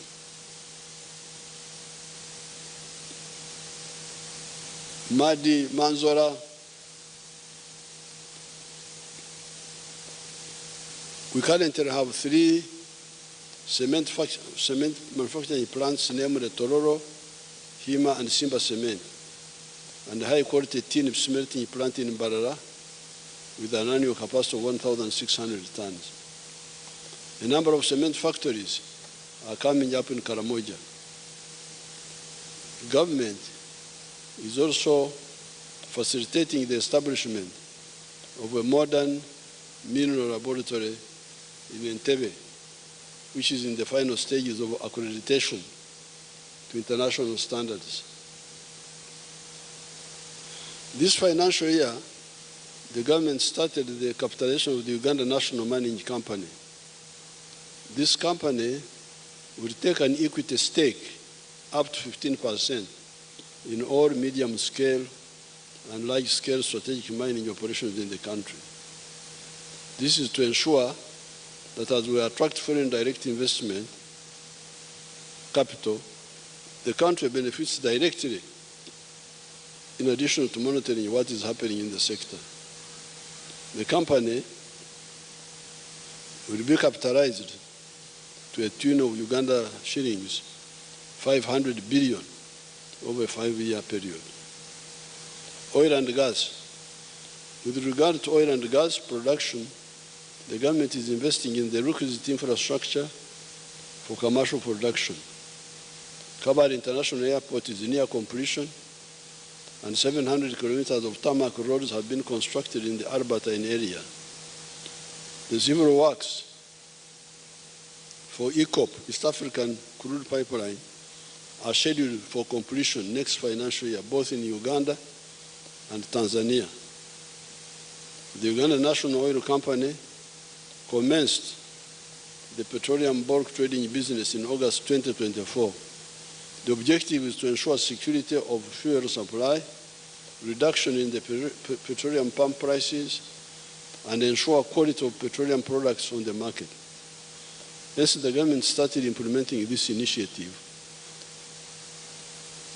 Since the government started implementing this initiative, Uganda has experienced some reduction in fuel pump prices. We rejected the old mistake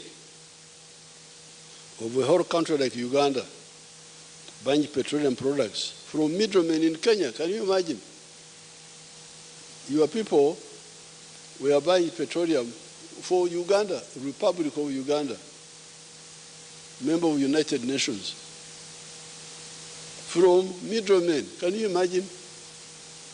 You can't believe what happens in Africa. I didn't believe it. And you know, in these ministries, there are people called commissioners. Have you heard of them? Commissioner of ignorance of what? So when I came to know, I said, this will not happen. Why not buy from refiners? Don't you know where the refineries are? Or the bulk suppliers? You can't believe it. Africa is really a continent of wonders. A whole country buying petroleum from middlemen. I didn't know this. And I was sitting there, president.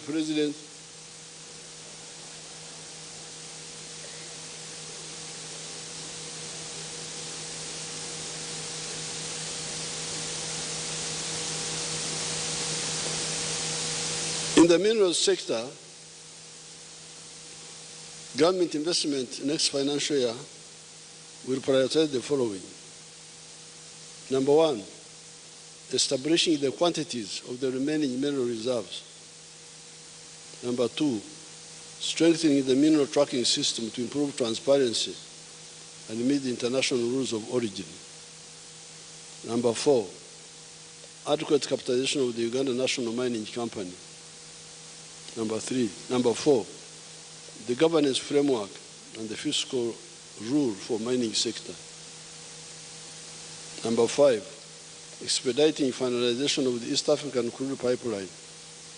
Number six, prioritization of construction of the oil refinery and refined products pipeline.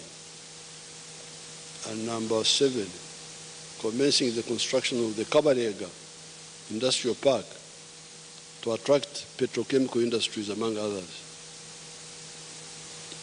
Science, technology, and innovation. I want to commend Ugandan scientists for nurturing our nascent knowledge economy. Our scientists have been active in developing automobiles, vehicles. You show them the vehicles, you show these honorables and all these powerful people. Imotoka zaffe bannange ziri luddawa ziteekeko.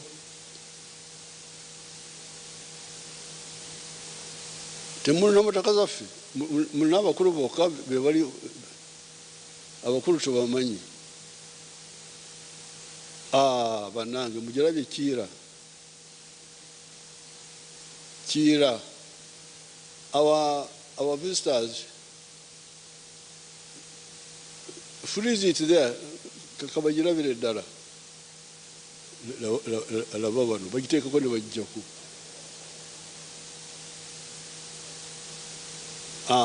You leave it there. Freeze it there. Now, those buses are electric buses manufactured by your children here. From zero to the whole thing. They are called Kira. Kira is our name for the Nile. The Nile, other people call it Nile, but for us we call it Kira. Even the South Sudanese, they use the same name. That's why His Excellency Salva Kiir. Salva Kiir means the Nile. Salva Kiir, the president, means Nile. His name means Nile. So these people are making the buses, the smaller cars, all other vehicles. Thank you. You can now show the big people. Or whatever you.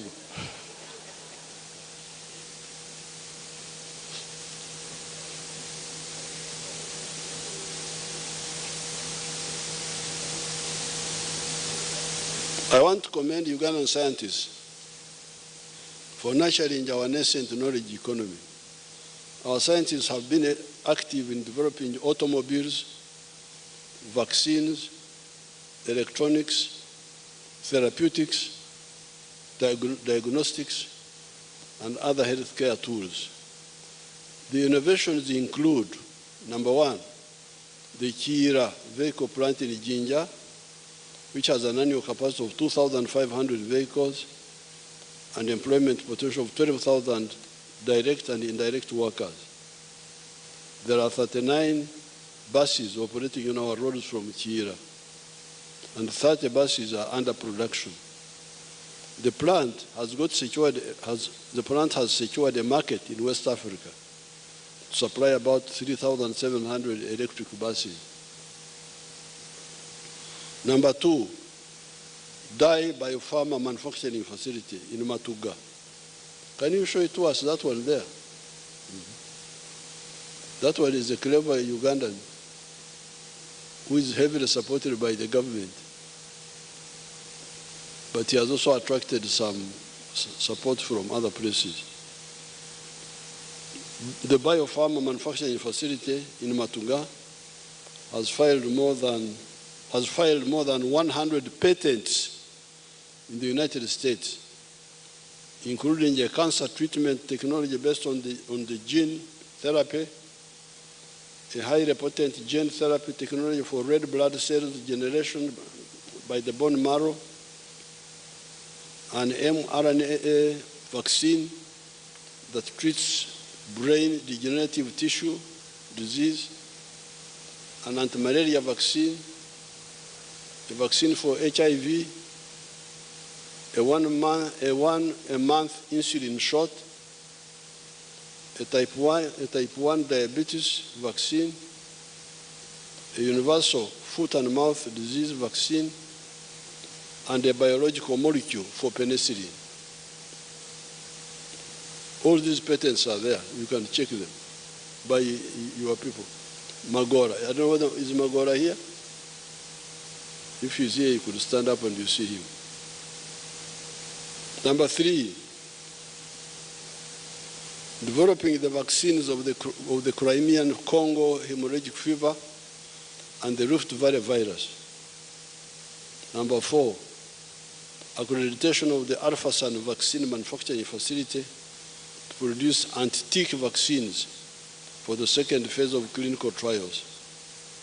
Number five, Professor Wang's clinical trials of his natural therapeutics. He's also establishing an internationally certified production facility in Soroti Industrial Park. Number six, the PCR kit developed by scientists at Makerere University to conduct more than 2 million tests at 50% of the cost of imported alternatives. This has saved the country $37 million in imports per year.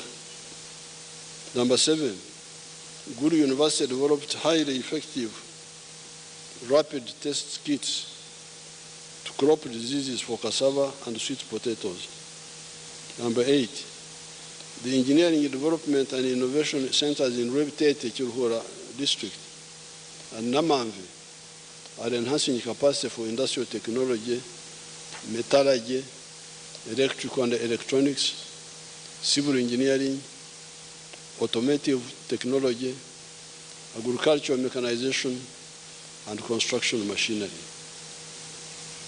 Number nine, the presidential initiative on banana industrial development plant in Bushenyi. Can you show us that one? Bushenyi Banange. Bushenyi Banange.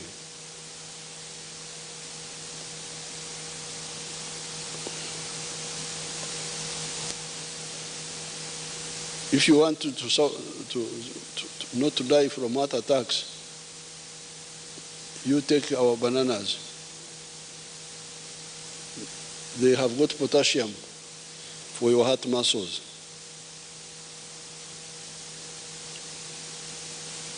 The Presidential Initiative on Banana Industrial Development, PBID plant in Bushenyi, has significantly increased commercial production capacity to 140 metric tons of fresh matoke. Matoke is what we call bananas in our language, per day. The plant has sale orders from the Royal Kingdom of Saudi Arabia, Qatar, and Italy.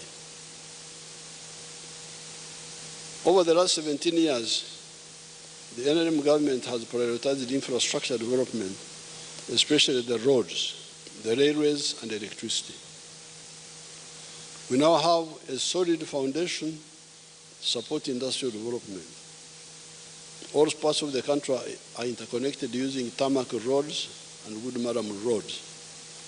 This means whatever is produced in the country can easily reach the markets. It also means that the cost and the time of moving goods has reduced significantly, facilitating both investments and trade. The stock of tarmac roads is now 6,199 kilometers, compared to only 1,900 kilometers when the NRM took power in 1986. Of these 1,900 kilometers, only 114 kilometers were in fair condition, while the rest, totaling 1,786 kilometers, were in poor condition. The roads to commence construction to tarmac standard next financial year include: number one, 23.6 kilometers Yumbe Ure Road and Bridge. Are my Yumbes happy? Award 4. 69.3 kilometers Katine Ochero Road.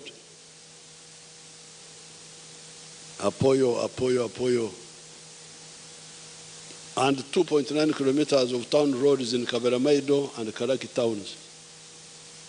Number 3, 105 kilometers Chenjojo, Chihura, Buizi, Rwamwanja, Kahunge, Mparabwizi.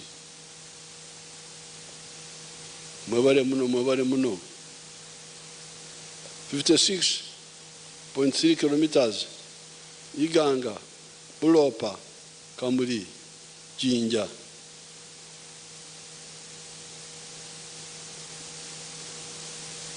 Mwebare no 127 kilometers Mbulamuti, Kamuri Bukungu, at long last. 10 kilometers Jinja City roads. 115 kilometers Kitugum Kidepo, Apoyo. 88 kilometers Ishashakatunguru Road. Mweware Mnonga. 65.3 kilometers Luku Karangara Mlabana Road. Do the buses have their own language? Bogara Ruganda. Kare, Bagenderao. 10.67 kilometers in the 7 town roads in Karangara. 72 kilometers Nabumari, Butareja, Namutumba. 73 kilometers Karenga, Kapedo, Kabong. 69.6 kilometers Kotido Kabong Road. Alakara, Noi. 25 kilometers Buburo, Bududa Sakira Road, Hakagutako Banange. Amamasava. 21 kilometers Mbale and Kokonjeru Road. Banange. 46.6 kilometers Kawohe, Nyakambu, Buzuwera, Nyakambu, Nsika. Awanyamweru at least At last, government is repairing 78.9 kilometers road from Nebi to Arua. 18, I'm also negotiating for more money to tarmac other roads, namely Kabujogera, Kitagwenda, Kamwenje Road. Abatagwenda banje mutawa matsuko. Muhanga, Rwamchuchu, Kisizi, Rubare Road, with a branch to Nyakishenyi and another one to Kevsoni. Abahorra bakiga tinda basa kubebwa Lyantonde, Lumbugu, Rakai. Abakochi baffe eyo munde eyo Sembabule, Matete, Mbirizi, with a branch to Kibinge, Kyavakuza.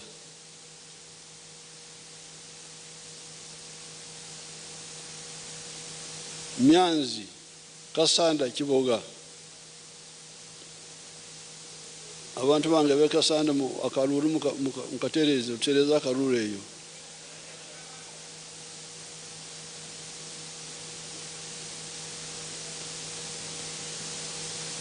Chikagate, Kitwe, Mirama Hill. Mama was about to kill me on this one here. Katumponye. Kavingo, Rugaga, Magabi, Rakai.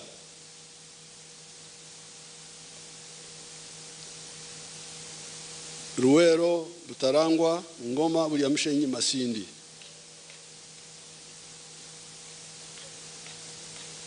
Kayunga, Bade, Galilaya.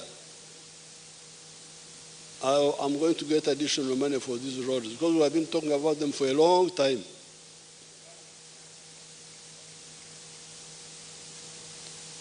This will be in addition to completion of the following roads. 92 kilometer Muyembe na Kapiripirit and 25 kilometer of service roads. 21 kilometer Kira, Matuga Road, an improvement of the 5 junctions. 26 kilometers of Tororo Busia Road, and Mayuge and Busia Town Roads. 6.6 kilometers Kawuku Werenga Road. 100 kilometers Apache Rira Puranga. These are already being worked on. They are going to be finished. And 1.6 kilometers to Namagonde Bugiri Fuel Tank Reservoir. The roads for maintenance or reconstruction include Kampala-Jinja Highway, 72 kilometers, Busunju-Kiboga-Hoima, 145 kilometers, Mubende Road, Mitiana-Mbende Road, 86 kilometers, and Mubende-Chenjojo Road, Bende Chenjojo Road, 95 kilometers. Mitiana Town Roads, 14 kilometers. Abe Mitiana Mtereza Karuru Bandangi.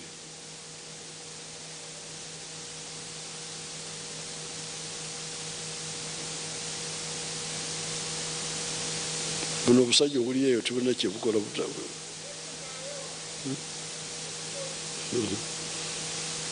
Mugenda muleta obusajjasajja buli eyo.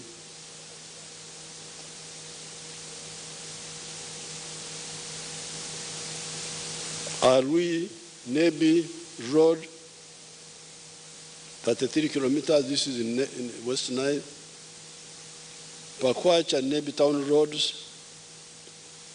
Oruyo Pakwacha Road, 62 kilometers. Matugasem toka Peka, 41 kilometers. Wali akasajja eyo nayo nakasiki wanange. Akasajja kali abantu bage mutereze bigambo ebyo. Obusajja bugende bukole birala. Matuga, Semto Kapeka, Tororo, Mbare, Soroti. This is a long one. Soroti, Dokoro, Lira, Kamdin Road, 189. These are ongoing already. Karuma Oruyo, 43. Masaka Chotera Mutkura Road, 89. Nyendovira Maria Road, 11 kilometers. Access Road, 7 kilometer rehabilitation of 166 million equivalent of national road that have reached their service life. What they call service life is Zikadiye. The strategic bridges to be prioritized. There's a road in PG Erimonde Yetu Kasanje akatawuna akalala bakita batya Kasanje wa Kisubi waliwo akatawuna ebyo munda akalala nakawuka eyo sikirabye wano tulina okugiteekako nayo.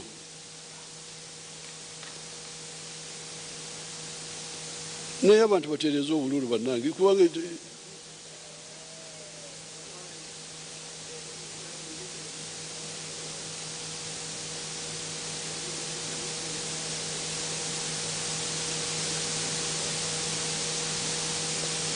the strategic bridges, so I will have to add that road. I thought we had started on it. The strategic bridges to be prioritized in the next financial year include Sezibwa Bridge along Karagi Kayunga Road, Katonga Bridge, Ruera Swamp, and Kalanda Swamp. Electricity. In 1986, the whole country had only one hydropower plant, Narubari, formerly called Owen Falls Dam, built by the British in 1954 and commissioned by our late auntie, Queen Elizabeth.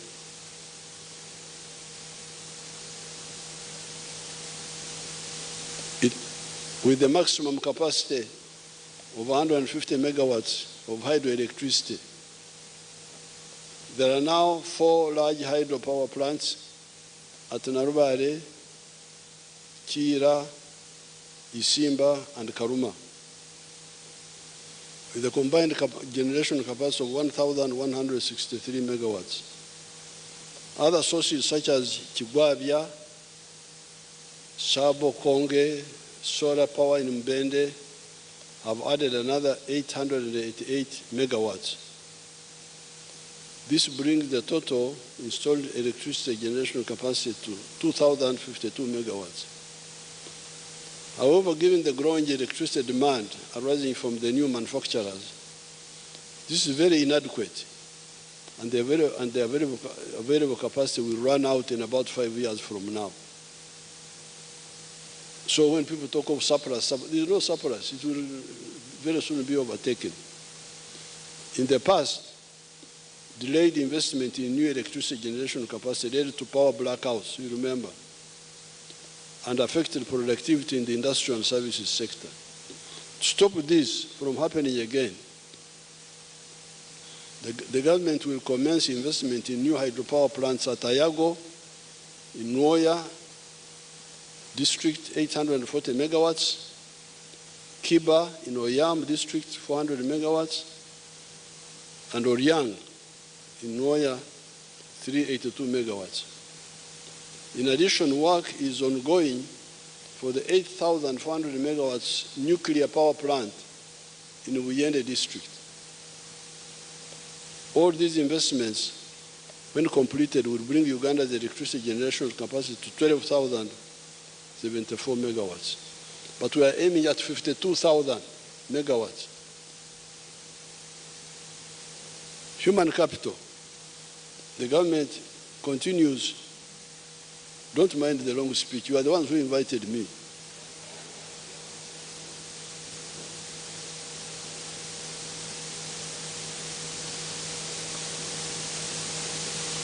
The government continues to focus on attaining a good standard of health for Ugandans and those living in Uganda. The prevention strategy remains the most powerful tool for fighting diseases. Therefore, I urge all Ugandans to adopt healthy lifestyles by exercising, maintaining personal hygiene, eating nutritious foods, sleeping under a treated mosquito net, refraining from dangerous practices like smoking, sexual promiscuity, etc. While the government is investing in improving the health infrastructure across the country, it is the responsibility of every individual to ensure that they live a clean and safe environment, in a clean and safe environment, and to avoid falling sick. Government has invested in a number of health infrastructure projects. These include infrastructure development for the Uganda Cancer Institute and regional cancer centers, the Uganda Heart Institute, intensive care units, and imaging centers for referral hospitals. Construction of new maternity wards and staff houses in the health center tools that are being upgraded to Health Center 3s is currently ongoing. This has significantly increased the health facilities in all districts across the country. For example, when I visited Yumbe district recently, I found out that Yumbe alone has 26 Health Center 3s. This means that our people, especially children and expectant mothers, no longer have to travel long distances when they get sick or when they are going to give birth.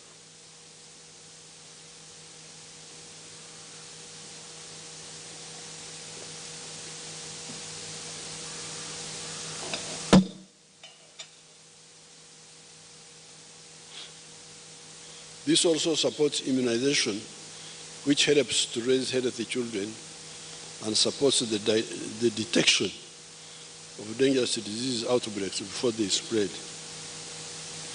Government has supported the establishment of a pharmaceutical industrial park at Namamve, which is producing surgical gloves and examination gloves, disposable syringes, human drugs like magnesium sulfate, and the paracetamols.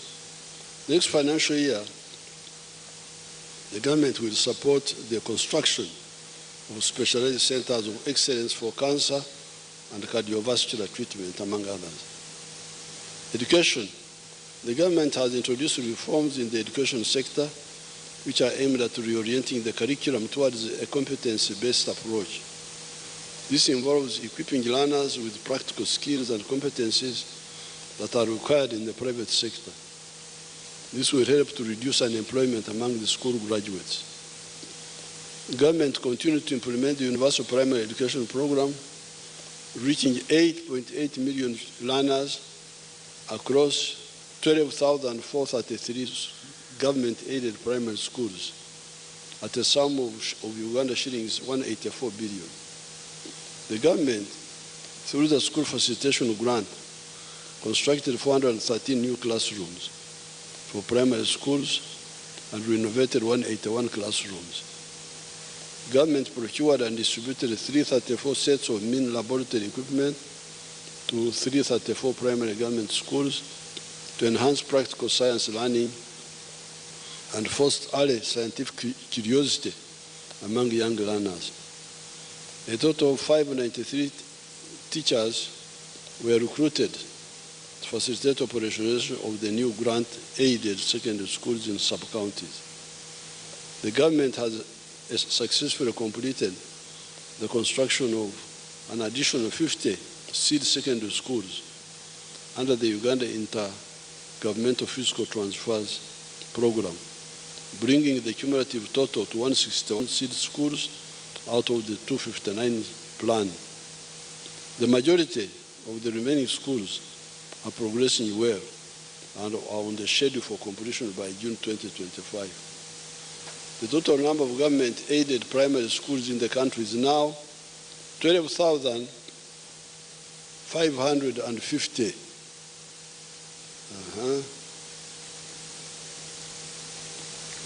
People normally talk of parishes which don't have government primary schools. But how many parishes are there in Uganda? It is because some of the parishes have got more than one primary school. Otherwise, 12,000 would have covered every parish. Because remember, the villages are 72,000. And there are normally about 5 or 10 villages in a parish. So the primary schools are supported by the government are now quite many. But some of the parishes may have more than one. The total number of government-aided secondary schools is 1,416. The technical and vocational schools are 189. And the government degree awarding universities are 12. That is the infrastructure of education in the country now. The proper management of our water and environmental resource is a major contributing factor to public health, agricultural productivity, and climate change adaptation. The National Population and Housing Census Report of 2024 showed that at least 8 in 10 households now have access to improved water sources, i.e. piped water, protected springs, etc. In 1986, only 10%, that is 1 out of 10 households, had access to a clean and safe water source. Today, 81.1% of the households in Uganda are in the radius of 1 kilometer from a safe water source. This is on account of the government's prioritization of the construction of piped water systems in both rural and urban areas. Government has constructed a number of solar-powered piped water systems in the districts of Agago, Aleptong, Kayunga, Mityana, Paderi, etc. There are ongoing construction works in other districts like Buweju for Bisia water supply system, Kasese for Nyamugasani gravity flow scheme, Ora water supply system to serve the districts of Terego, Madiokolo, and Nebi, among others. Additionally, through the district water and sanitation conditional grant, the local governments have been able to boost access to improved water sources across the country. The local governments have constructed a total of 2,564 taps, serving 452,000 persons, drilled 709 deep boreholes, serving 212,000 persons, and 128 protected springs, serving 43,000 persons. They have also constructed 109 rainwater harvest tanks, servicing 652 persons, and 79 production wells.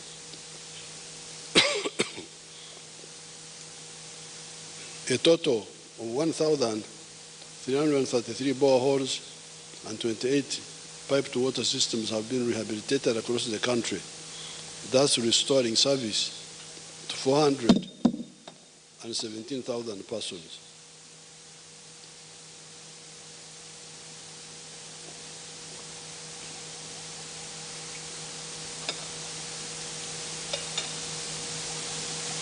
Regional integration.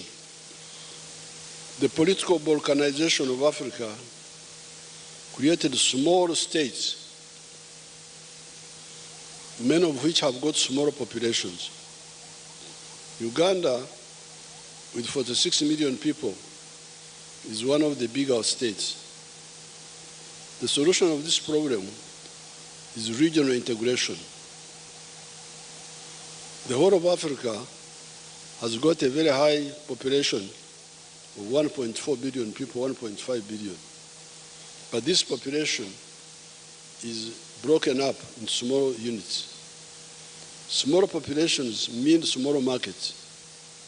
The problem is compounded by a low purchasing power because of low incomes. So you have got smaller populations with low incomes. how will they support business?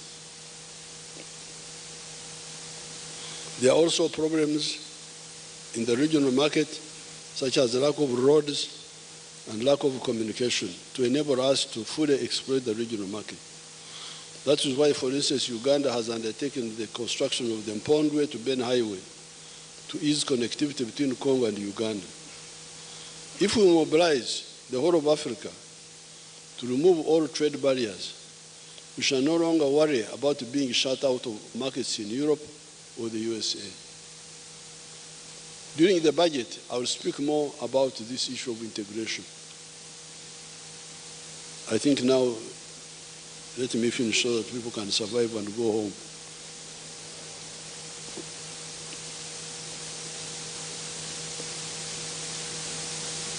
Mass ID registration. Government through NIRA has started the mass registration exercise of all Ugandans. This important exercise involves replacing the national identity cards that have expired and fresh registration. The IDs will be used to identify voters in the forthcoming elections to prevent fraud. Therefore, I urge all to embrace the registration exercise. Conclusion.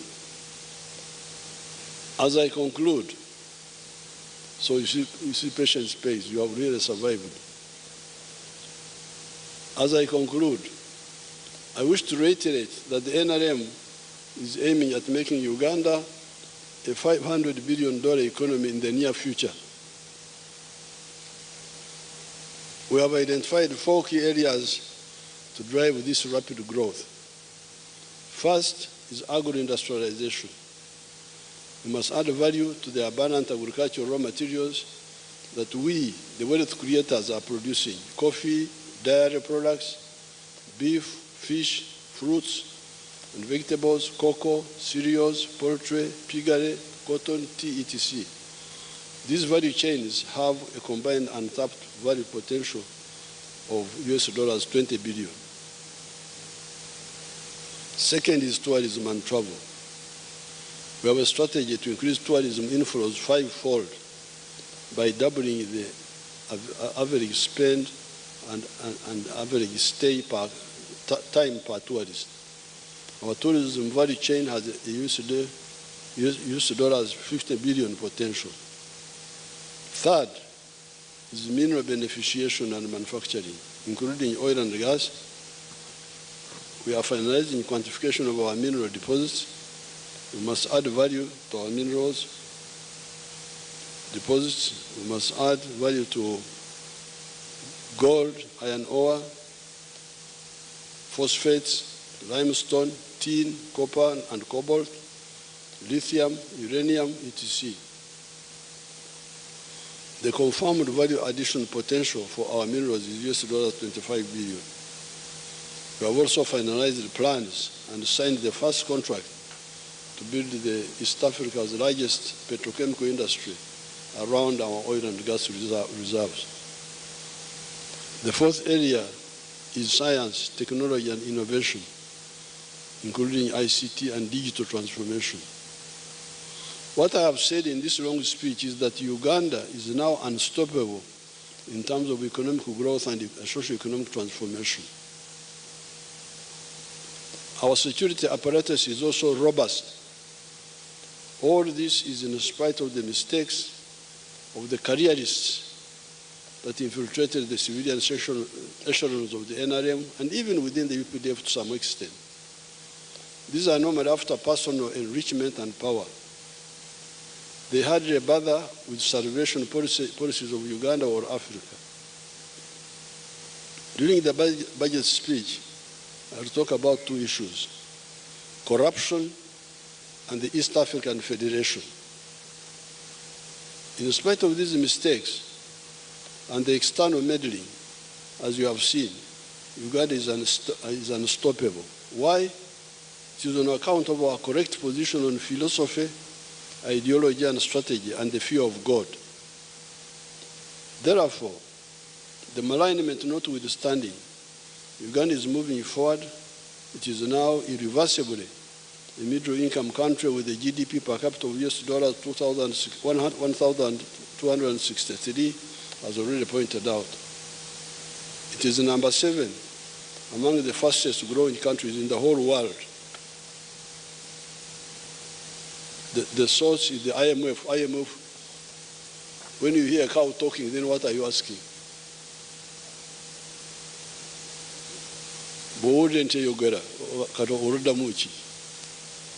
IMF has said Uganda is number 7 in the whole world.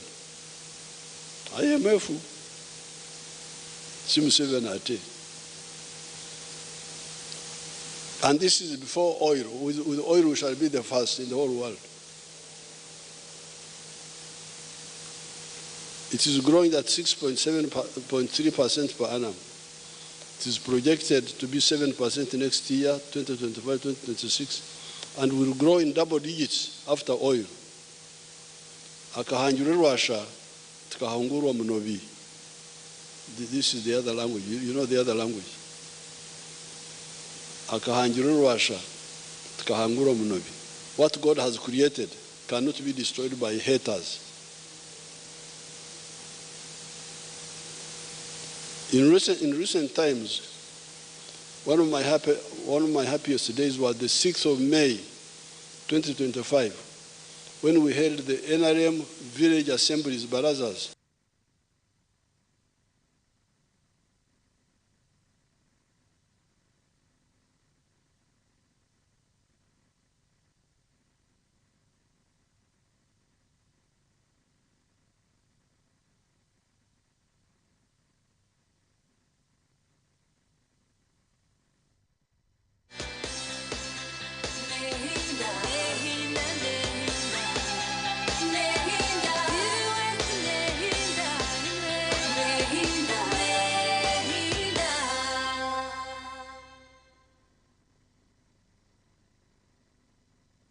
Oyo no mukuru nk'embaga AGM za sako graduations emipira n'enkunga n'izindi noyenda ngu abantu bazilebe live ninga shubutunu aha TV West utaferwa mu gishogu obwa hati TV West nebasa kwereka omukoro gwawe aha kabeyi akacendezibweho live ninga shubutunu tukirire aha office zitu omuri Boma Mbarara ninga otere simeji eya notina ikomenina ashatu nishatu nshanju not TV West nehinda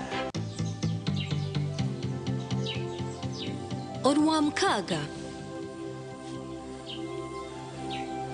Begarkem akani okubimanya no begarkem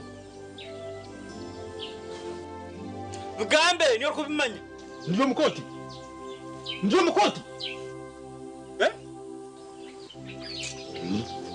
Bitoni yo mwana uko rugambirosha otyongu ndio mukoti Bani wa mbuzi Mwine mawo weza bukagenda bita bani watuganda ibyo kiragwire kiragwire bene wa yarugamba abakani wakubimanya Ngambe ki tata ngambe cyo cyota rukumana iki bani cyota rukumanya cyo kwenda ngambe iki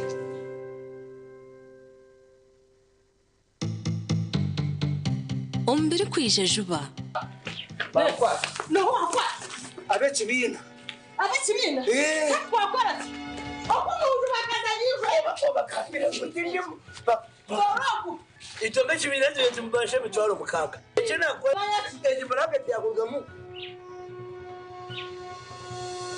Bas Ahantu howaika Basa Warambwe no wawe ndi kuca mushango hagati yawe n'umukazi wawe ubwo bushobozi ko tabwine iwe wabwiya waruhanga wamugana nkahemanya bora ruhanga gamara ubisana tuva bashawe bari milonga ya familia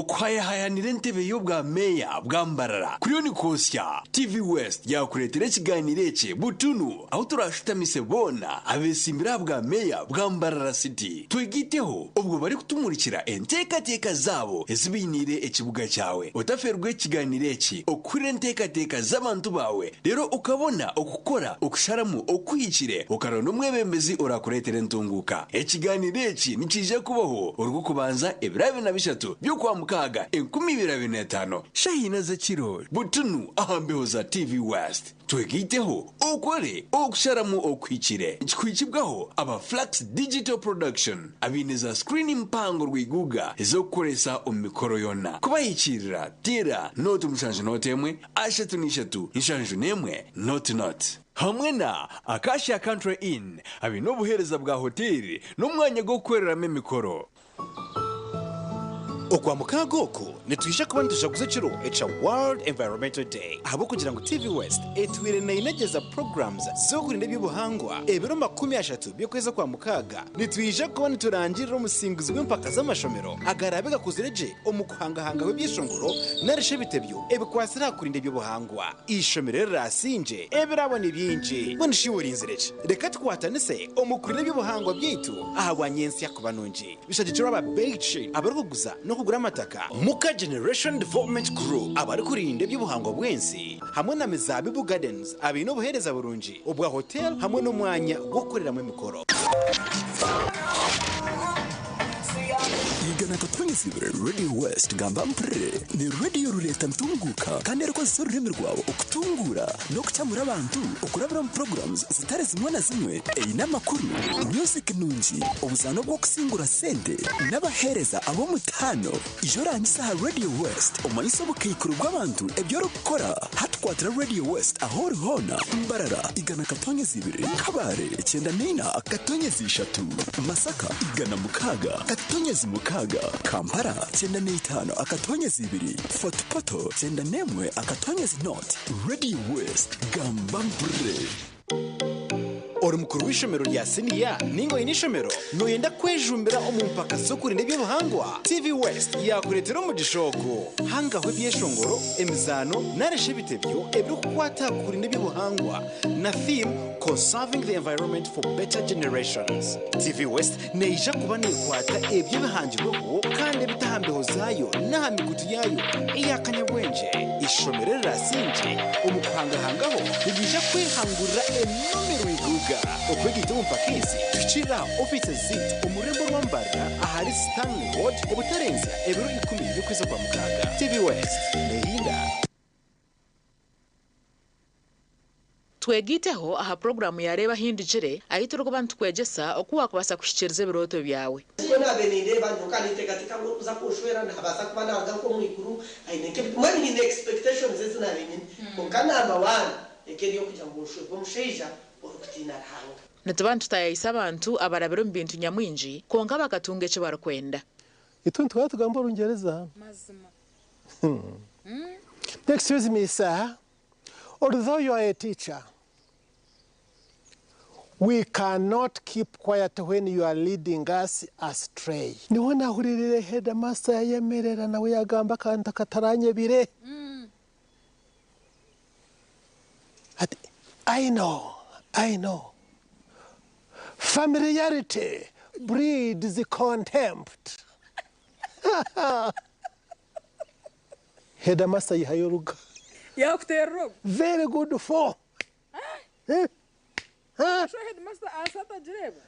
Yega kurabiro mbinte barabiremu otunje kumanya no kwetegereza rero tunje kishumuruzo cyo kwangura kandi okega no kubicira nyensi kurunugira ngo toragire mu kanisa buriya bu school fees bura ukaba no yegomba kushoma kintu profession cye wabenoko abashomeza kunabemba rebo mu shomero ndabari smart bakabajwara bashomeza bitu bajwara impare ngufu na za stocking ndengwa za kaki abajenyi bitu nubabana batuganirira aha binte barabiremo kandi nubababina no bahabuzi obwa kubasa kukuyamba kushikiriza biroto byawe ranga kandi eto munsi konkanyizire kugashaki ndyaye gasiraki ndya kuna kuferizoba abandebere baryagambaki reba hindijire nebereho bursande shahina zekiro aha TV West Honga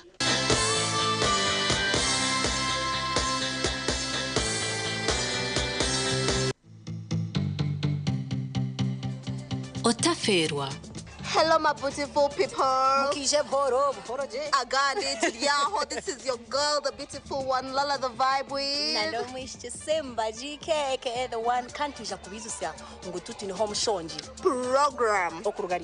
Monday to Friday, Rockman's Apokora Katan. Shaha mshanju netweka mpaka Shaha mwenda zo mwihangwe. Yes, aho kubano shake shongora ko kwenda tukakakuterera ntuturu butono ninga shiki live aha TV we kandi twakwiraho na vibe. Yes.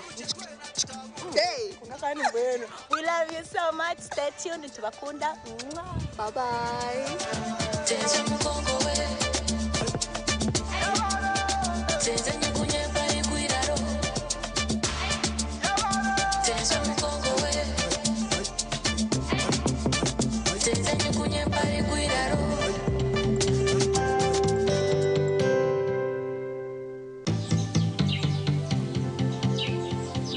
Orwa mkaga. Begarkem. Akani okubimanya no begarkem. Bugambe ni okubimanya. Ndio mukoti. Ndio mukoti. Bitoni yo mwana. Ukuru gambirosha otyongu ndio mukoti. Bani wa mbuzi. Mwine mawo. Wezabu kagenda bita. Bani wa Tuganda. Ibyo kiragwire. Kiragwire bene we yabigamba. Abakani wakubimanya. Ngambe ki? Tata ngambe cyo tarukumanya iki? Bani wa. Cyo tarukumanya. Cyo rwena ngambe ni iki?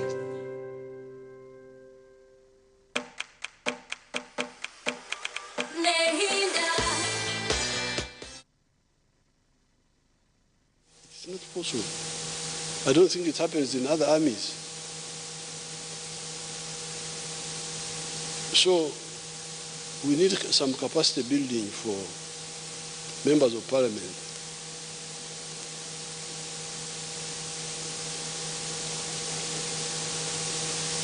To know what happens in the world. You cannot say UPDF is like a company. It's not a company. It is a very powerful pillar of the state, and it must be handled in a special way. So I congratulate the Speaker and the front bench, the ministers, and the NRM caucus, Banang NRM caucus Eveo, and other allied friends who are friendly. I want to thank all of them. May the Almighty God, I therefore have the pleasure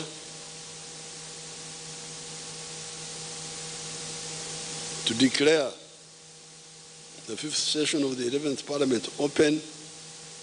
I salute all of you. May God bless you. Signed, Yoweri Museveni, President of Uganda. Katonda babere.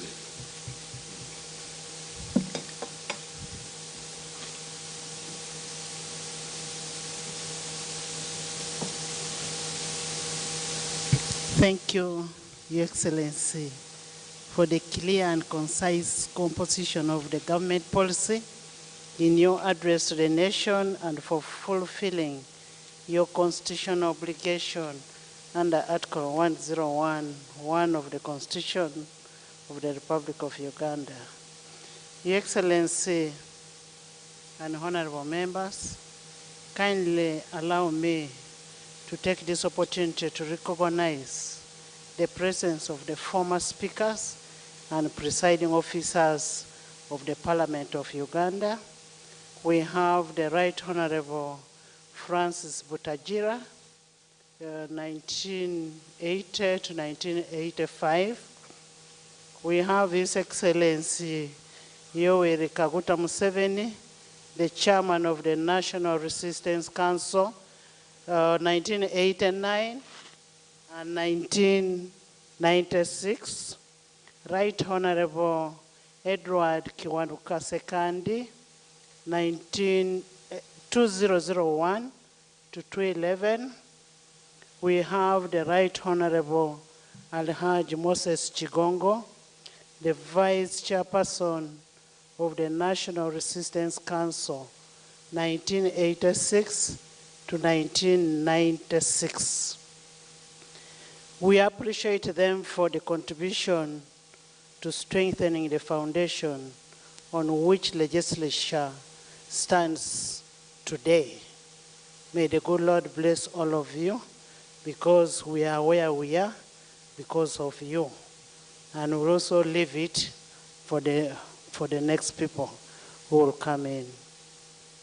We take cognizance of the government's legislative agenda for the 5th session, and we pledge our utmost commitment to the 11th Parliament to prioritize the government business and expeditiously and exhaustively consider all the government business before any other business. Honorable members, pursuant to Rule 26(1) of the Rules of Procedure, we will allot time at a later date for an exhaustive debate on the President's address on the state of nation. Honorable members, His Excellency the President will be back on Thursday, 12th June 2025 to deliver the budget speech. I want to invite all of you kindly to be here to receive the budget, and we want to thank all the ambassadors who are here. We are very grateful that you're here and that you honored our invitation. I there want to ask members, please be here to receive the budget. Remember, one of your roles is appropriation. You did appropriate, and now you're here to receive, you will be here to receive the budget. I want once again thank Your Excellency the President and all the dignitaries who have made it here. And thank you in a special way. Go to Mama Janet Kataha Museveni for accompanying President for this State of Nation address. May the good Lord bless all of you. And as we wish you success in your election during this elective season. Adjournment. The House is adjourned to Thursday, 12th, 2025 at 2 p.m. The anthems.